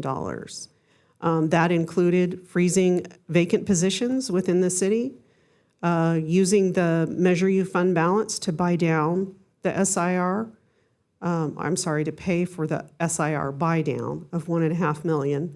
We did a 10% reduction in citywide maintenance and operations. That yielded about $900,000. We are suspending vehicle replacement for a second consecutive year of about $860,000 is what that yielded. We were able to recognize some medical premium rates. We had initially budgeted in a lot higher of a rate, and those rates have come in lower. So we were able to make that reduction. And then the LLMD district, the original district, doesn't generate enough revenue to support itself, so the general fund has to transfer that money. We were able to reduce that from the actuals that came in this last current year, which gave us about $100,000. So overall, we were able to get it down to about a $7.6 million deficit. It's still very challenging of what we're going to do moving forward. So this impact that it has to the general fund, if further reductions are not made, the use of the reserve will be needed. And by doing so, they are going to pull that reserve from 40% to a 27%. You'll see that the $20.7 million is the reserve, and that's the portion that would be 27% of a reserve. If we are not able to find a way to reduce that $7.5 million without using fund balance or without generating revenues or seeing some reduction in our insurance premiums or with picking up additional year of the SAFER grant. So there's still a lot of uncertainty that we're looking at, but I just want to make sure that you're aware that if we don't find other resolutions, we are going to eat into that reserve very quickly. And at this year, we're looking at 7.5. If revenues don't increase or we find other avenues, and expenditures we already know are going to increase because there's inflation and there's just so many components that cause expenditures to rise. And if we're not meeting that threshold with revenues, we're just going to be faced with a constant ongoing spiral down. So this is just a more of a graphical representation of what the fund balance will look like if we are to adopt the budget as is with that $7.6 million deficit. It really reduces the general fund balance. And again, these are very early illustrative numbers, but you'll see the percentage that we started at 20% over several years for the general fund reserve, and then it increased to 40%. And if we move forward into 27, it does reduce it down to 27%. Just to let you know, it's still a healthy reserve balance. A lot of surrounding cities usually maintain an 18 to 20% reserve. We fortunately have a larger one, which is going to come in handy when economics require us to step in and do something. Other financial considerations on the horizon, we are looking at the sale of the property on Sanderson and Stetson. It could be anywhere north of $6.7 million. There is a trash enclosure partnership with CR&R where they are going to be contributing about $500,000. That'll go into the general fund balance. We are exploring alternative animal control options, like I had mentioned earlier. Transient occupancy tax is going to be starting with short-term rentals. You will see that forthcoming on our fee schedule on the next meeting. Lamar billboard revenue is projected to bring in, it's not going to be significant, but anything is going to help. Shop Local campaign is about to be launched, and we also do have RFP out for merchandise shop. So we are continuing the active cost containment strategies of a hiring freeze. The city manager or the administrative services director needs to provide approval on any expenditures over $1,000. And then we're limiting overtime for emergency cases only. So data points that we are still refining is the SAFER extension. We reached out and we worked with Congressman Ruiz's office, their deputy chief of staff, to help act as a liaison between us and their contacts with the Department of Homeland Security. On April 24th, FEMA is back at work. They are in correspondence with us, and they are, they have a backlog that they're working through. They did provide us with a change in the flow that we had to submit everything. We had to submit our drawdown request first and then come back and do the extension. Because of that, that kind of starts the clock over again to where it will take up to about 60, it could take up to 60 days to get that extension approved. We are remaining diligent and engaged with the FEMA staff. I know that the fire department checks their FEMA website several times a day. We did receive an email, I think it was today or yesterday, that they approved the last drawdown that we submitted, which means that we can get ready to submit the extension. Liability insurance, we met with the broker on April 8th. They are completely aware and understanding of the situation we're facing, and they are exploring structuring options that can lower our upfront premium. They are going out and looking at outside markets, Asian markets, to see what they have to offer, if they have anything that's lower cost.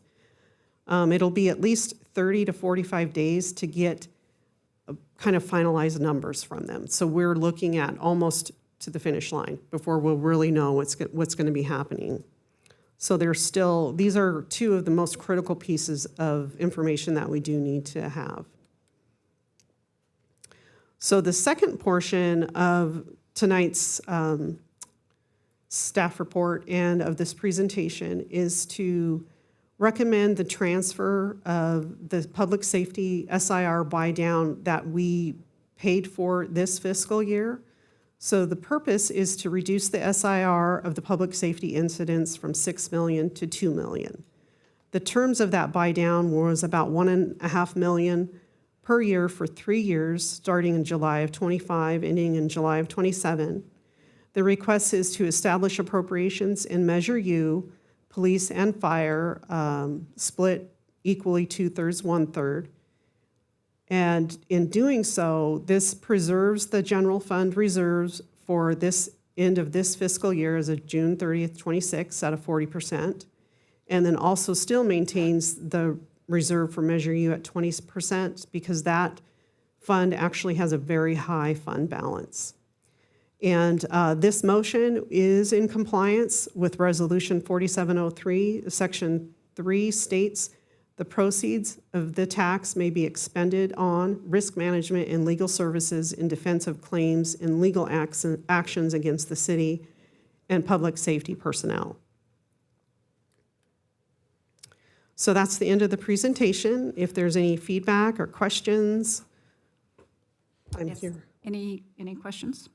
Okay, Connie? I do. Okay, not to be a Debbie Downer, but we are not the only ones facing this situation. WRCOG has a budget problem. A lot of cities within the WRCOG are also in the same situation. The reason why I'm bringing this up, I think there's another strategy we should probably consider. Apple and Amazon are taking, it's why all of the tax for all of the cities are flatlining. It's not just us, Orange County, San Bernardino, anybody that has a special quote-unquote contract with Amazon and their warehouses. I think Cal Cities needs to get on the board and get going and getting the cities their money that's due instead of the way it is right now, which is, mostly in Amazon and Apple's pockets, because that's where people are doing a lot of their business, and continue with the shop local. Developers are not going to be building according to WRCOG, because part of the issue with the homeless challenged people is that a lot of the California people are no longer here. They have been put back into different countries of their origin. Orange County and San Bernardino are seeing almost no development. It is flatlining there because it's not penciling in, because they don't have, especially they're landlocked. So it's very complicated, very interesting to me. Part of the IOC that I'm on for the committee also includes the fact that they said Apple and Amazon also are an issue. So I was not on the council last time Measure U money was spent. So what I would like to know is how the Hemet police chief and the Hemet fire chief feel about this. Are they on board?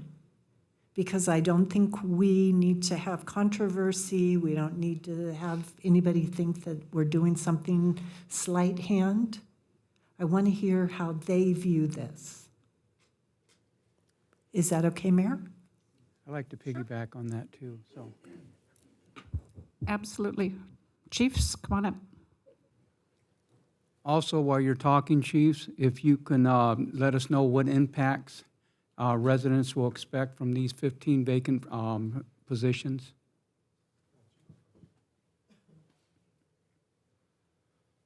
Yeah, absolutely. Overall, I support it, moving those funds. And the reason why I say that is because if it's going to help my side of the house, meaning the police department specifically, by doing this, because overall, we're all together as a team. This is a city, one city, the department's one part of that. And so we're all hurting together, so we need to move those funds. It's going to help us out. It's going to help me, hopefully, keep my officers out in the streets and my community service officer out. That's why I support it, absolutely. And Joe, what were you saying about the positions? I think that was for the fire. Oh, okay. I'm off the hook on that one. Well, just to start off, I concur with Chief Ariano on the impact. My take is that anything we can do to preserve jobs and not have any layoffs or anything like that, and if it involves moving Measure U money out per the resolution, I'm fully supportive of that. And your question, Mayor Pro Tem?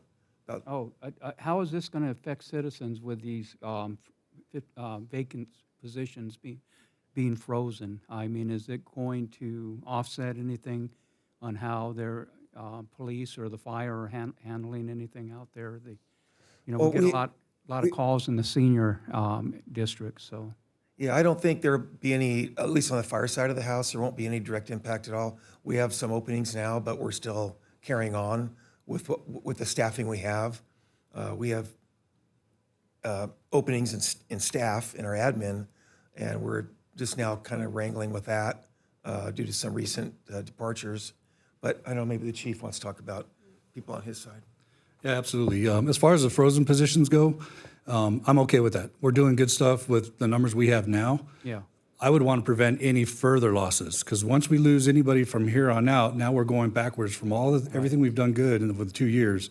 So that is why I also in agreement with moving these funds, because if it can help in that area, then I'm all for it. And how many police officers do we have now that are out there? I have 87 officers. One is out in the academy currently, but 87 total. Okay, good. We're authorized for 91, so we froze some positions. I'm okay with that. We're doing great stuff right now. We're still trying to get to we still have wiggle room right now to improve even further. Okay, perfect. But I don't want to lose anybody from this point I out. don't want to hurt what's going on because Right. you guys are doing, both departments are doing such a great job out there, so. Yeah, absolutely.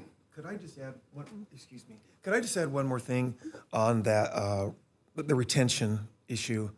Once we start to surface thoughts about layoffs or worse, we will have, at least on the fire side of the house, a number of our younger staff will fly out of the city because they're gonna worry about their jobs, and they're gonna go and we're gonna lose that good core people that we spent so much time to bring on board and get them trained up. I'm sure the same for the police side of the house. So that's a real sensitive issue that I worry about.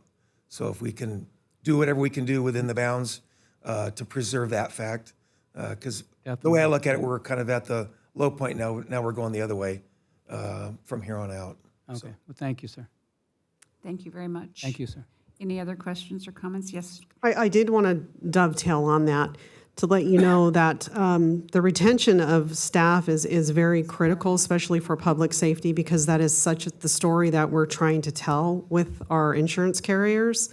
I know that I've told you that the police department is doing a fantastic job in implementing measures, in they're the face with all of these the risk management people, so that it's just a very impressive story that they're telling, so they understand how much the city is dedicated to ensuring that their risk exposure is reduced, and we are on the right path.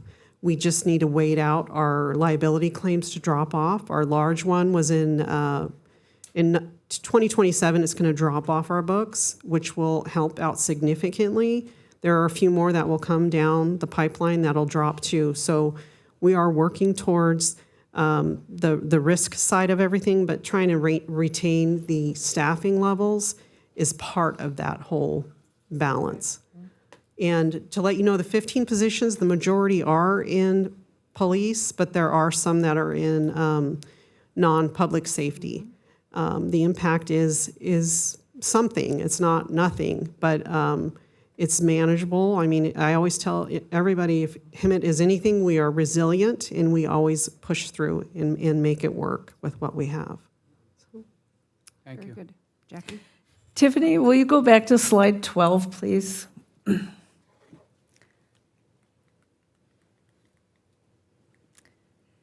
Yes. That was, I thought it was 12. Try 13 once. No, it must be 11. Okay, that's it. Okay. This might be a question for Mr. Rao. I know our retired city manager had mentioned changing some of our truck routes. So what does this community development truck routing ordinance, can you explain that line item there? Do you have knowledge of that? I don't think I have 100% knowledge of that, but I know that we did do a lot of discussion on reducing the actual available truck routes that we already have to reduce the required maintenance of those roads. And so ideally, we could push most of the traffic onto the highways, and it would be on the state roads as much as possible. And that was the idea. I don't have an exact plan, and I'm not sure exactly that budget item of what that entailed. So the ordinance might be reducing the maintenance of it then, more so? It would. Okay, yeah, because it didn't say maintenance. So, yeah, I remember him talking about that, so thank you. Monique stood up. I'm not sure if Yeah. she has anything to add, but Sorry, I didn't see you back there. Good evening, Mayor Krupa and Councilmember Peterson. I don't know if this is something that the city attorney would want to opine on, but as part of legislation, each city is required to amend their zoning ordinance or general plan to include a truck routing ordinance. And depending on where you are in the county, we have to complete it by 2028, if I'm not mistaken. So this is an effort to initiate that truck routing ordinance that is required by state law. Yes, Councilmember Peterson, I didn't want to say the word warehouse at the meeting unnecessarily. But this is primarily in response to state mandates statewide regarding warehousing. We did get a question from a member of the public who was asking where's the city's, what's the city's status on those development standards. One of the things that we're really looking at is, and I think that when we listened to the public comments at the recent hearings that we had, the first question that a lot of people had was, where are the trucks going to go? Right. And so we're looking at a data-driven approach on this. Where are the uses? What are the roads? What are they built to? What are the maintenance costs for that? So, your interim city manager, former and someday in the future public works director again, that was his primary concern was get these trucks off my roads that maybe weren't necessarily designed for it. But there's also where are these trucks driving through? What kind of neighborhoods? What kind of sensitive uses are they driving through? And looking at our land use patterns that are along those truck routes to make sure that they are compatible. So we need the resources to make sure that we're taking a data-driven approach on that. So whatever it is we bring forward makes sense and is defensible and compliant with state law.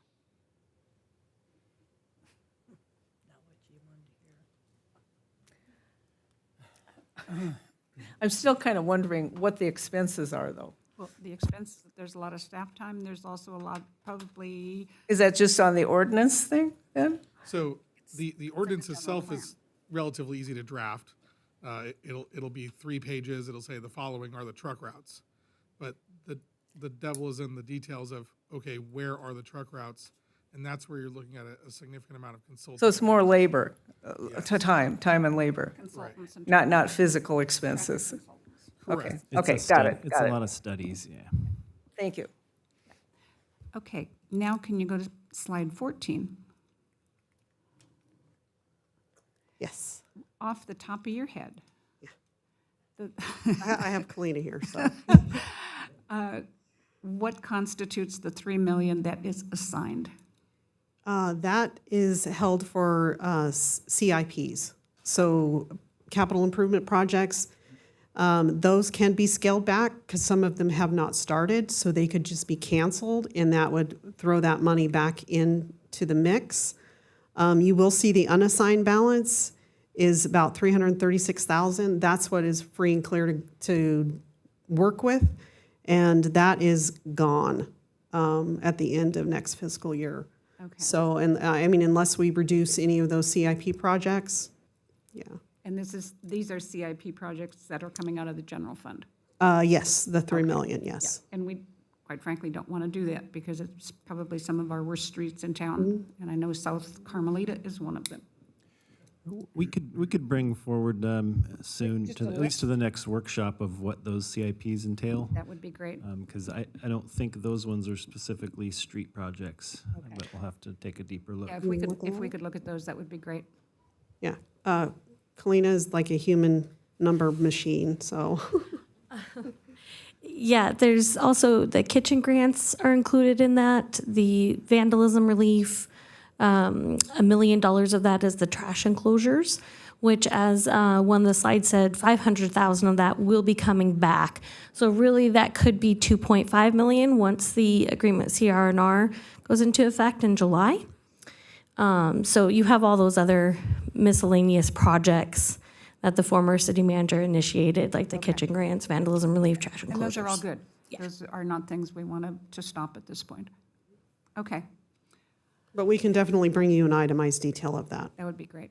Appreciate that. I Okay. have one more thing. On this slide that you have up, It shows reduces general fund reserve from 40% to 27%. Yes. Now, if we approve this today, that approves this item, right? No. No. This is just more illustrative. If we were to go with the expenditure, the deficit that we currently have right now, this is the impact it would have on our fund balance. Okay. So, Because the- my understanding is we had to Yeah. vote to bring it up to 40. We did.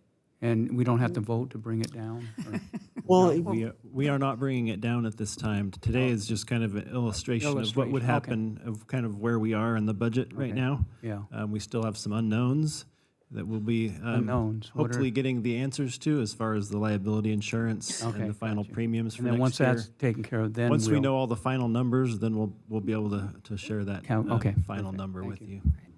yeah, we're not approving any budget today.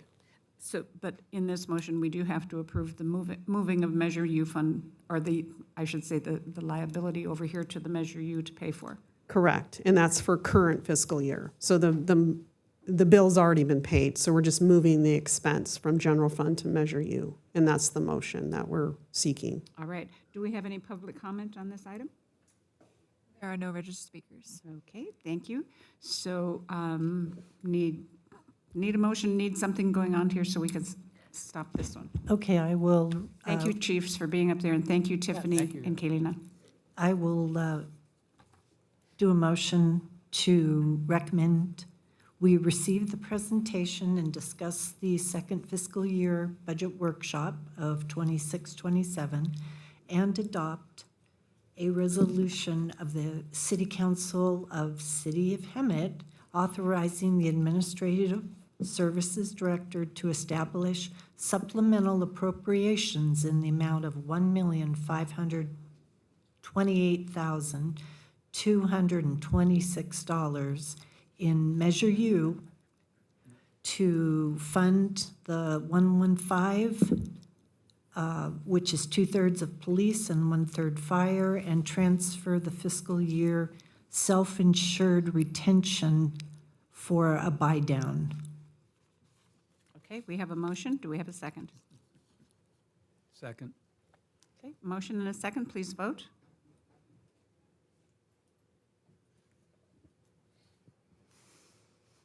That motion passes 4-0. Very good. Thank you very much. And we were remiss earlier this evening that for some of you, sitting in a city manager seat is our interim city manager, Noah Rao, who has been our public works director and city engineer and is now working as our interim city manager. And next to him, Noah, would you please introduce? I would love to. We have our new city clerk, Rosalia Butler, and she joined us on Monday, and so this is just her second day here, learning the ropes, and we're happy to have her. Yes, welcome. Welcome. She came highly recommended. And she lives local. Yes. Even better. That's the best of both worlds. Alrighty, moving on. Can we have a staff report for item 17C? I'll be taking that, Mayor. I may have to go to the podium if I can't click through. Oh, you are. Thanks, Aldi. All right, so this is our draft fiscal year strategic plan action items that were developed a few weeks ago on April 22nd at the workshop that our now retired city manager facilitated. And I'd like to credit him with assisting in preparing these as a volunteer in prioritizing this list, since he was there and facilitating that. He had some really good ideas as far as how these should be prioritized. So at the workshop, the council also affirmed its vision and mission statement of the 5 overarching strategic plan goals. While affirming the mission, Councilmember Peterson did request that Your Horizon is Here be added to the end of our mission statement. So I would, at the end of this, I'd like some direction on if we want to proceed and make that happen. Do what? So this list of Oh, okay, yeah. Yes. She's talking, not me, no. So this list that we bring, the draft of action items this evening, it's kind of a multi-step process. You created your ideas. We put your air, water, chocolate dots. Air being the most important, water being important, and then the chocolate being your nice to have. Not as important, but we'd sure like to see them. So the dots are shown in this document, shown as how the priorities were set. At the end of this document, there are 14 that receive just one dot. So we'll need to discuss if any of those are going to remain in this coming year's actions, if which ones we want to elevate and include, and where those would go in the existing actions. All of the ones with an asterisk are carryover items from previous fiscal year.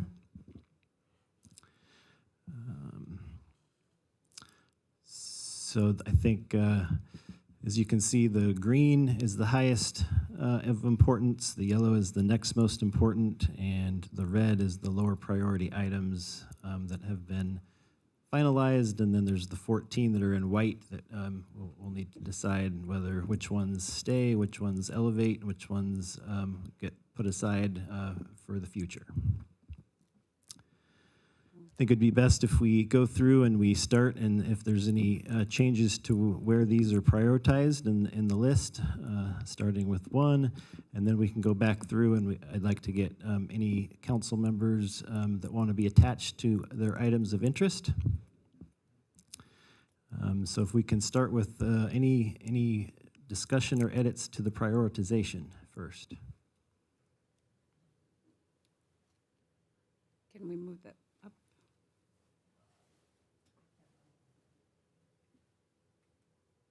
There we go. So as you can see, number 16 is where the single dots start.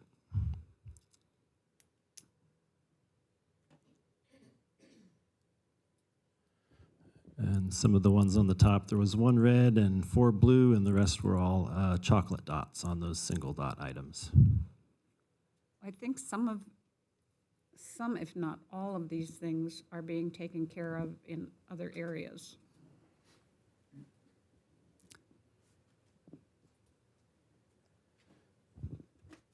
I do believe you're correct in a lot of these, but just take a moment and look them over.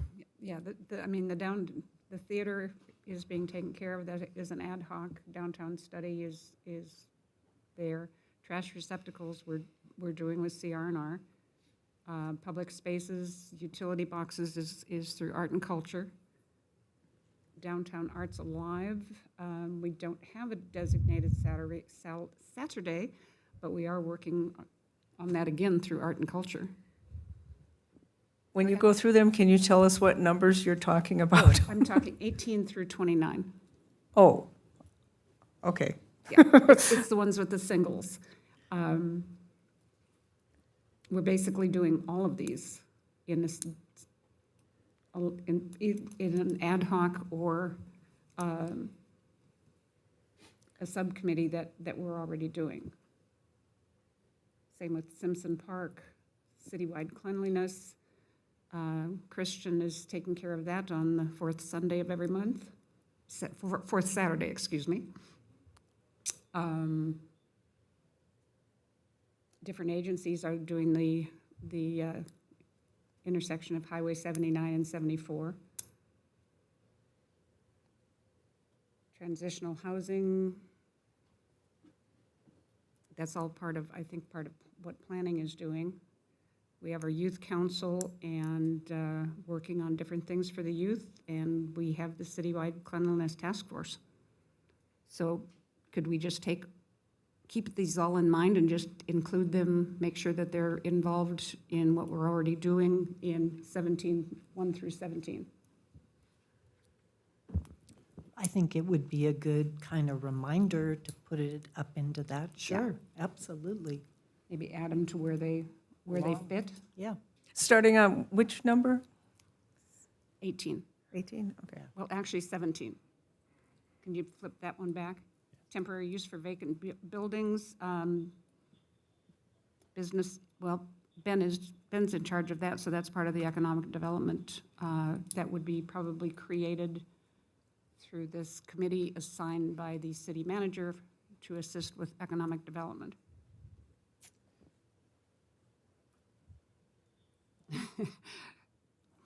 Except for 17, or 16, that's Joe's baby.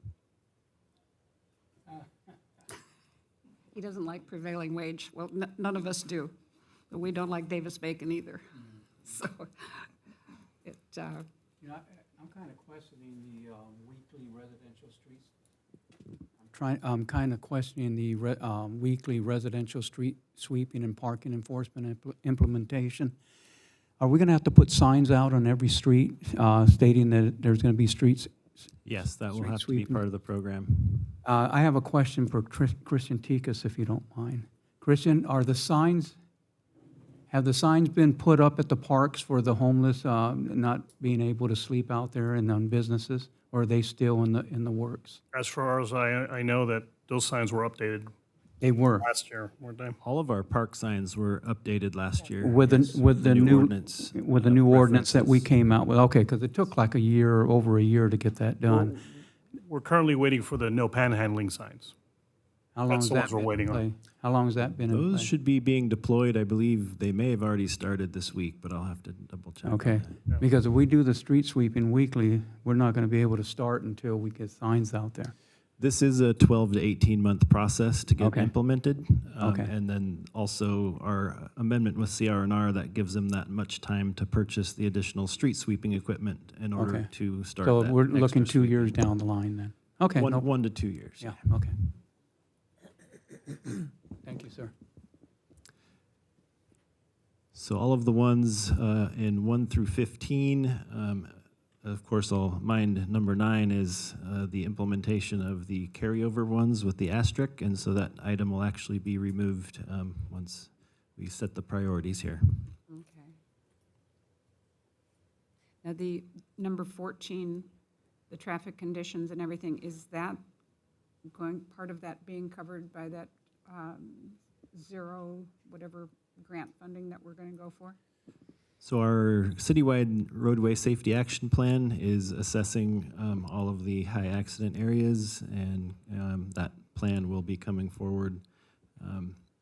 Now, some of the streets are county streets, like the ones in Florida and Lyon, or no, Kirby. I know they were tasked to have a left turn signal put on. Yeah, so we do have a couple of projects, traffic signals, and that's the Kirby in Florida and Buena Vista and Right, Stetson. yeah, and that are they're in process right now. county, right? Lights? Those two, well, the Kirby in Florida is a Caltrans, and so we're having to work through Caltrans Okay. to get a permit to install that one. Okay, someone said something about Caltrans takes forever or something, I don't know. They do. It's a process. They acknowledge that. So any others? So do you want us to put our preferences on ones we want to be a part of a task force on? Yes, so if the prioritization 1 through 15 looks good, we can start at number 1, and we can get 1 or to 2 council members as interest allows to each item. Oh, I know Jackie wants number 1. I do.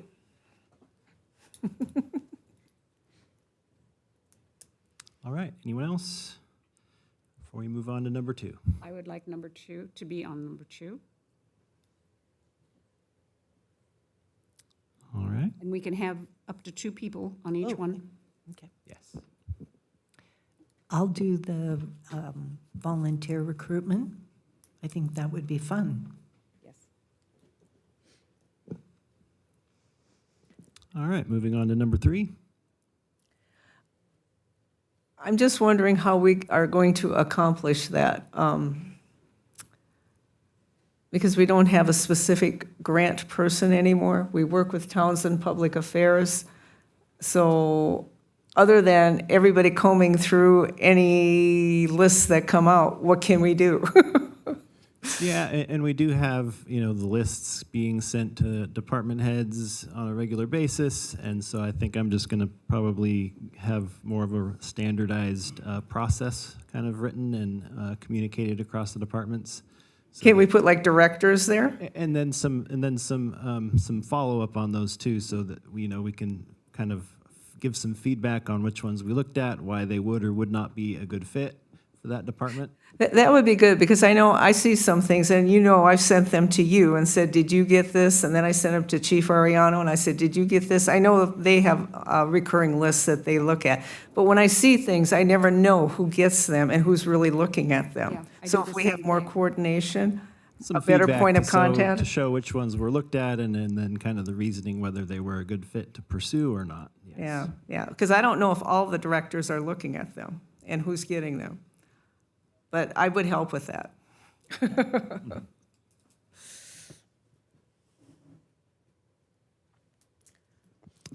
All right, number 4. I would like number 4. And I even have a little helper at home that would be willing to help the fire department identify certain ones too. He works for free. Must be retired. Yeah, I think. All right, number 5. That was mine, so I will take that one too. It's Jackie's, yes. And 6. I would like to be a part of that. You'd be good at that. And 7. I want Jackie and I to be on that. If Jackie wants to be on that. Yes, I've been asking for this for 2 years already, if not 3.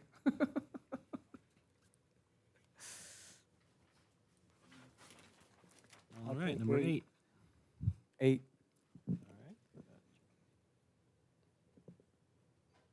Oh, can I work with you on that? No. Yes. Put my name first. Oh, God. All right, That's so fine. there won't be a number 9 after this, so we'll look at number 10. I would like that. Anybody else? That's a good one to have. Mhm. I'll put my name on that. And number 11. I don't think we really need anybody for that, do we? It's a matter of implementing. That'll come with CR&R? Yeah, there is going to be a lot of work for us to implement as far as the signs and hiring a enforcement. That'll be down the road, though. That'll probably be next fiscal year. I think the biggest task is going to be making sure that we get the word out to the community when those signs start showing up. Yeah. Yeah. Which can be incorporated into the Yeah. number 1, was it number 1 or number 2 with the city hub, the, Quite right, Mayor. yeah, the updates. Certainly help, yes. Yeah. Number 12. Tiffany, that's your job. I like working with Tiffany, and I like being on the IOC. It's very, very informational. Yes, it is. That's 13. Is Tiffany? I was looking at number 12 on this one. Yeah, it's number 12, 12, the okay, long wants to be on 12. financial. Okay, so we got Connie on 12. And Can ask Tom. 13, we're doing, well, I guess it's part of several committees that we already have. On 12? Yeah, or 13. Oh, No, 13. 13. Did I skip ahead?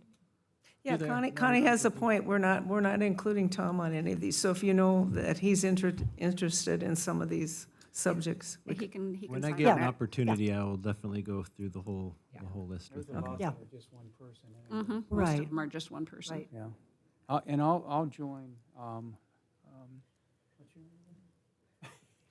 Jackie. I'll join Jackie on number 1. Number 1. No, Yep, I I'm was wi- waiting I'm to see. with her on that. Oh, I thought you went with, on number 2 with her. I go back to number 1 and number 2.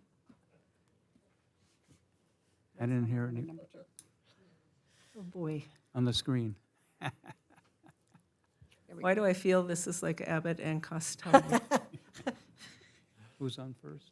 Connie and I are on 2. Okay. So you and Jackie can be on 1, that's fine. June, yep. We're going to be the New City News Oh, my God. I'm sure that's. Councilmember Ailes, were you adding to number 1 then? No, there's two already. Yeah, we're going to put Jackie and I on one. Could I ask a quick question about the youth council? Because Tom and I were on it last year. I loved it. I know he loved it. But is the assumption that we're still doing it, or is there someone that wants to do it? We're recruiting for it, so You- if you guys want to stay on it. Oh, we love it. He and I love it. You're on the ad hoc, right? Yeah. I just wanted to make sure. Okay, so did we decide on 12 then? 12 was, Connie? Right? Yes, I'm going to be on that one, 12. Anyone for 13? I think we could roll that into art and culture, because we have talked about that for so long. And the art competition is actually being done by Western Science Center. And they're going to have art days out there that people who come out can sketch Max, the mastodon. Should we put arts and culture ad hoc, or should we Yes. put names by it? Let's put it arts and culture ad hoc, because it's bigger than just you and I. Now, the number 15, We didn't do 14 yet. Number 14 is where we are. that's I'll take right. 14. It's getting late. This one was Linda's, I don't know. And this is the one we've been doing with the zero thing? Yeah. Or is this in addition to that grant? This is, I believe this is an addition. It can kind of work hand in hand to some degree, but So when it rolls into that grant, you can call me, other than that, call Joe. Yeah, I'm open. sounds good.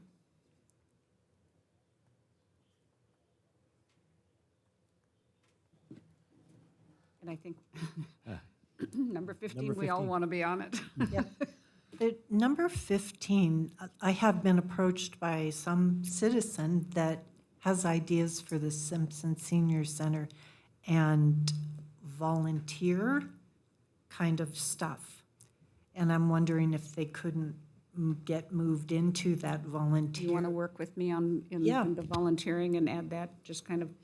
Yeah, add the because there were Simpson some Center good into that? ideas. They you know, they have that- great ideas, and there's different nonprofits that have Yeah. volunteered their time and services also. Right. We just have to get past legal. Okay, Sure. so Mayor Krupa and Councilmember Clark on that one? Yeah.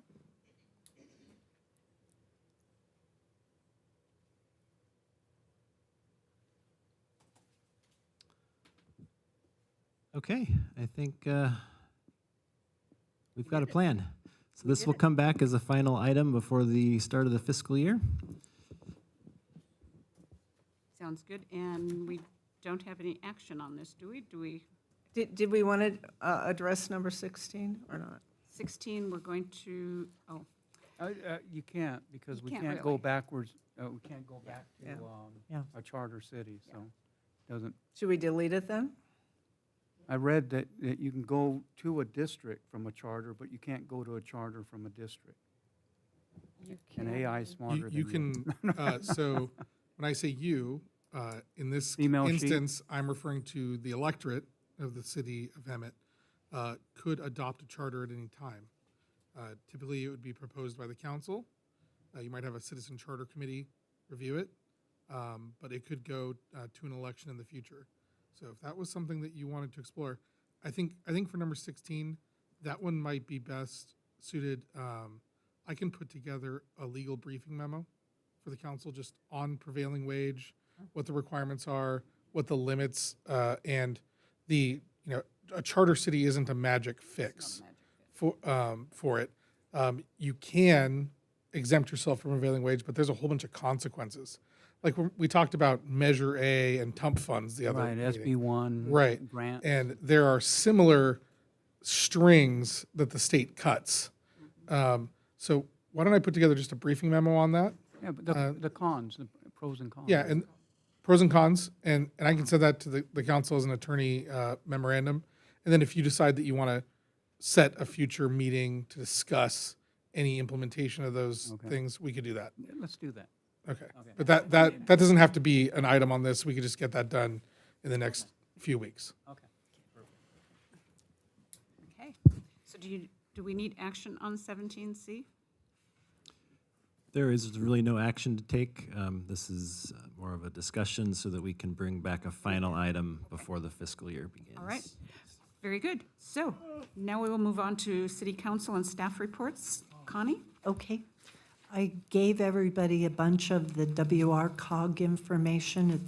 I talked to Mayor Krupa and Noah, maybe WRCOG could come and speak, and give us their input because they are also being impacted. Investment Oversight Committee, we met.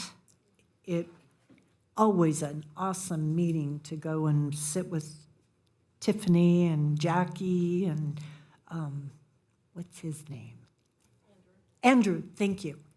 So anyways, we're learning a lot. We're learning about the interest rates. Probably not going to happen the way things are. Interest rates aren't certainly going to go down by the end of the year. Our investment firm advisor. But we are doing well with our savings, which is phenomenal. I would rather be in this place in the conservative savings than other cities we have seen and where they're putting their money. Very good. I told you about WRCOG. The CDBG has already been given out. The Hemet Youth Council is coming to an end, and I've heard a lot of our youth are telling other youth, man, you got to do this. You got to try this. And even a couple of ones that are juniors want to apply again. It was suggested maybe we reduce the number down because it's a little hard to manage, which is going to be excruciating for Tom and I. Oh my gosh, we just wanted every single one of them. But I guess maybe what we need to do is maybe ask this youth to toot their own horn a little more than they were in their applications. Maybe letters of recommendation that go beyond just their advisor and give us a little more information so we can pick the cream of the crop. Because otherwise, we just want to take every single one of them and keep them. Nothing on the downtown theater ad hoc. And Jackie, your turn.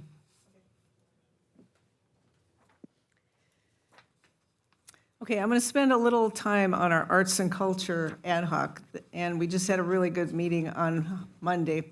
We've got a lot of good things going on with the arts and culture in our city right now.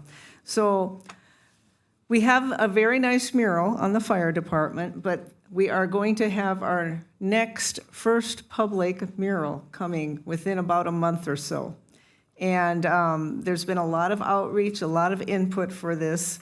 We have a wonderful Inland Empire artist named Rosie Cortez, and she is going to be the main mentor for, I think it was 11 artists that are going to help her. And on Saturday the 16th, if you see people over by Ori's Cafe, they are going to put a primer on the outside of that wall of their restaurant. And then on Sunday, it's a community paint day. Anybody is welcome to come out from 9 to 1 o'clock, and you can help lay down the first brush strokes,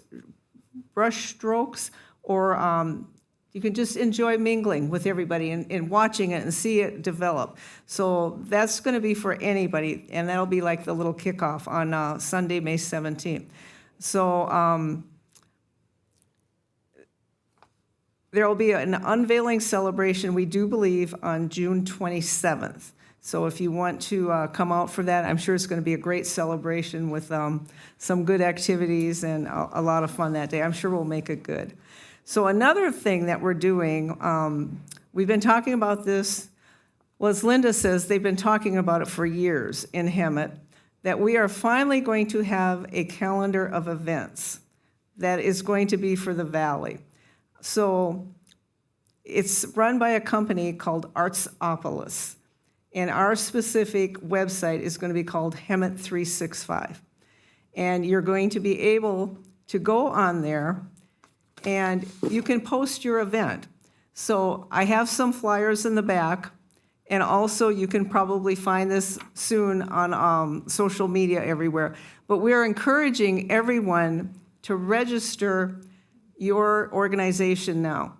So we want it live on May 20th. That's right around the corner. So we want people to register and sign up for this wonderful platform where you can advertise all kinds of things going on with your organizations. It can be a nonprofit, a church, a business, whatever. But it takes a little time to register it, but once you've done it, it'll be okay. So there's a specific website you need to go to, and I'm going to say this a couple of times.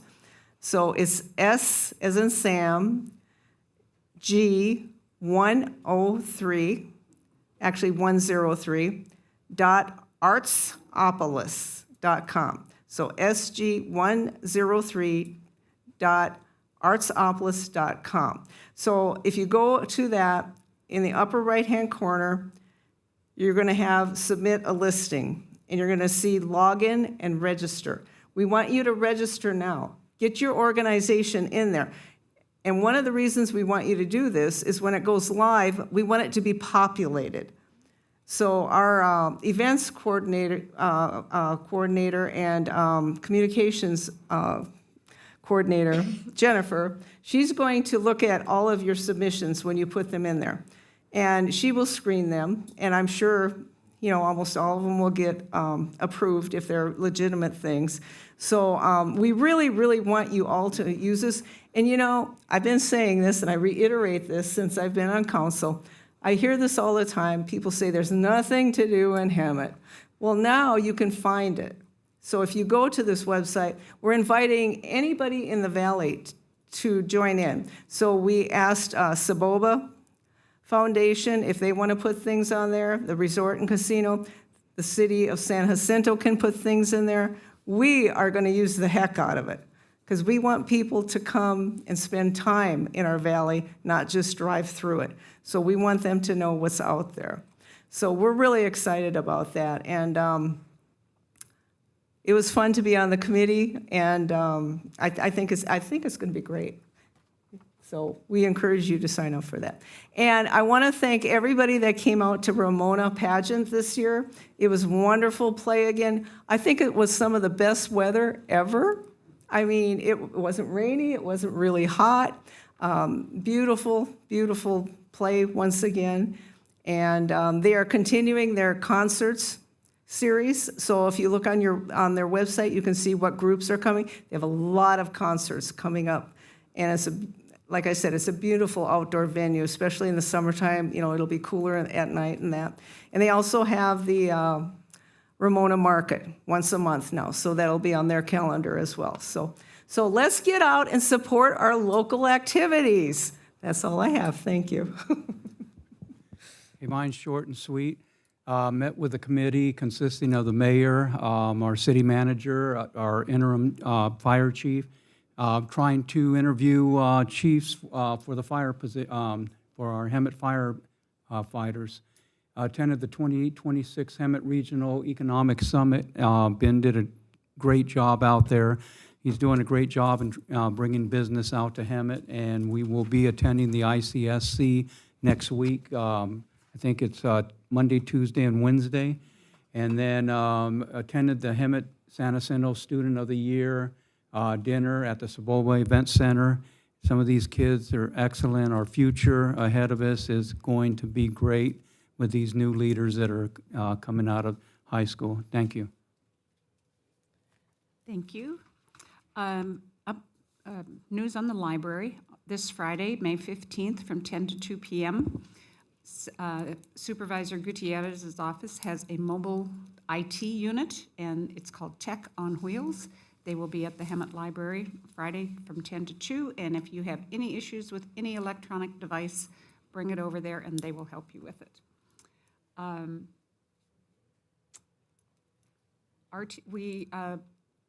At the Budget and Finance meeting of RTA last week, we approved the budget for 26-27. And anyway, one of the really exciting things about that is that they are adding approximately 80 positions to their workforce. Most of them are drivers, but there's also supervisors and shift supervisors and maintenance people. And most of them are going to be because they are expanding services at their Hemet office. We are bringing the contracted dial-a-ride service in-house at RTA. And as a result, they are having job fairs for all of these positions, and it's going to mean a lot of more people working at the Hemet facility down off Wentworth. Is there a website to apply? RTA, Riverside Transit Agency, yes, and you can do things on that. Things that attended, the LEAC Award, the Law Enforcement Award Ceremony in Riverside, the Regional Summit, State of the City in Paris, Ramona Bowl. Also attended the SCAG conference out in the desert. SCAG is the Southern California Association of Governments. I am on their transportation committee and also on the regional council. One of the high points, two of the high points of those conferences, one is a student exhibition, and it's usually college students who present work that they have done in a specific area that has not been addressed by cities or governmental agencies or whatever that they see a need in, whether it's creating community gardens for enhanced food in food deserts. The one that won the top scholarship on it was called A Report from the Dark. And it was a survey of areas in a city in Orange County that did not have very good streetlights. And the work that these college students do is absolutely amazing, and it's almost like doing a doctorate dissertation. I mean, you have to create it and you have to defend it of everything they found on it. It's amazing what these young people are doing. Another award was a Sustainability Award, and it went to CV Link, which is Coachella Valley bicycle pedestrian route that goes from Coachella, I think now all the way, I think it goes to Palm Springs now. And it's wonderful. So if you can get on your bike or you can walk that entire distance if it's not too hot. Other things, yesterday, was it yesterday? Yesterday, went to the Salvation Army 4th Anniversary Community Fun Day over at the Salvation Army on Palm and Acacia. Very well attended. Hemet PD and Hemet Fire was there. Christian was there. A lot of the other nonprofit organizations in the valley, and the Salvation Army is alive and well. And I will talk to you about that because they are wanting to do some off-site and on-site improvements for their landscaping. That's about it. All the rest of the meetings, I have RCTC tomorrow, and that's all I have. So, Interim City Manager, excuse me. Let's have your report. Yes, thank you, Mayor. Main item I have is Saturday, we have our Public Works open house at the Courtyard. There's going to be lots of nice displays and exhibitions, and it's going to be a family fun event, and so you can come and if you make it all the way around, you'll be entered to win a street sign. A custom street sign. So I recommend you go and visit all of our booths and see all of our exhibitions. You can interact with some of our dedicated public works staff, and that is from 10 a.m. to 1 p.m. on Saturday, and then the very next day starts Public Works Week. So very good. Thank you. And along with that, your competition is the fire department with their pancake breakfast that starts at 9 o'clock the same time, same morning. Is it Station 1? if you go there, you have to leave before 10 and make it over. There you go. You go have breakfast with the firemen and then go out to the out to Public Works and do with them. Okay, seeing that we have nothing further to discuss. I'll find my notes here in a minute. There being no further business, this meeting is adjourned to the next City Council meeting on May 26, 2026. Thank you for joining us tonight. We are adjourned. Turn your microphones off.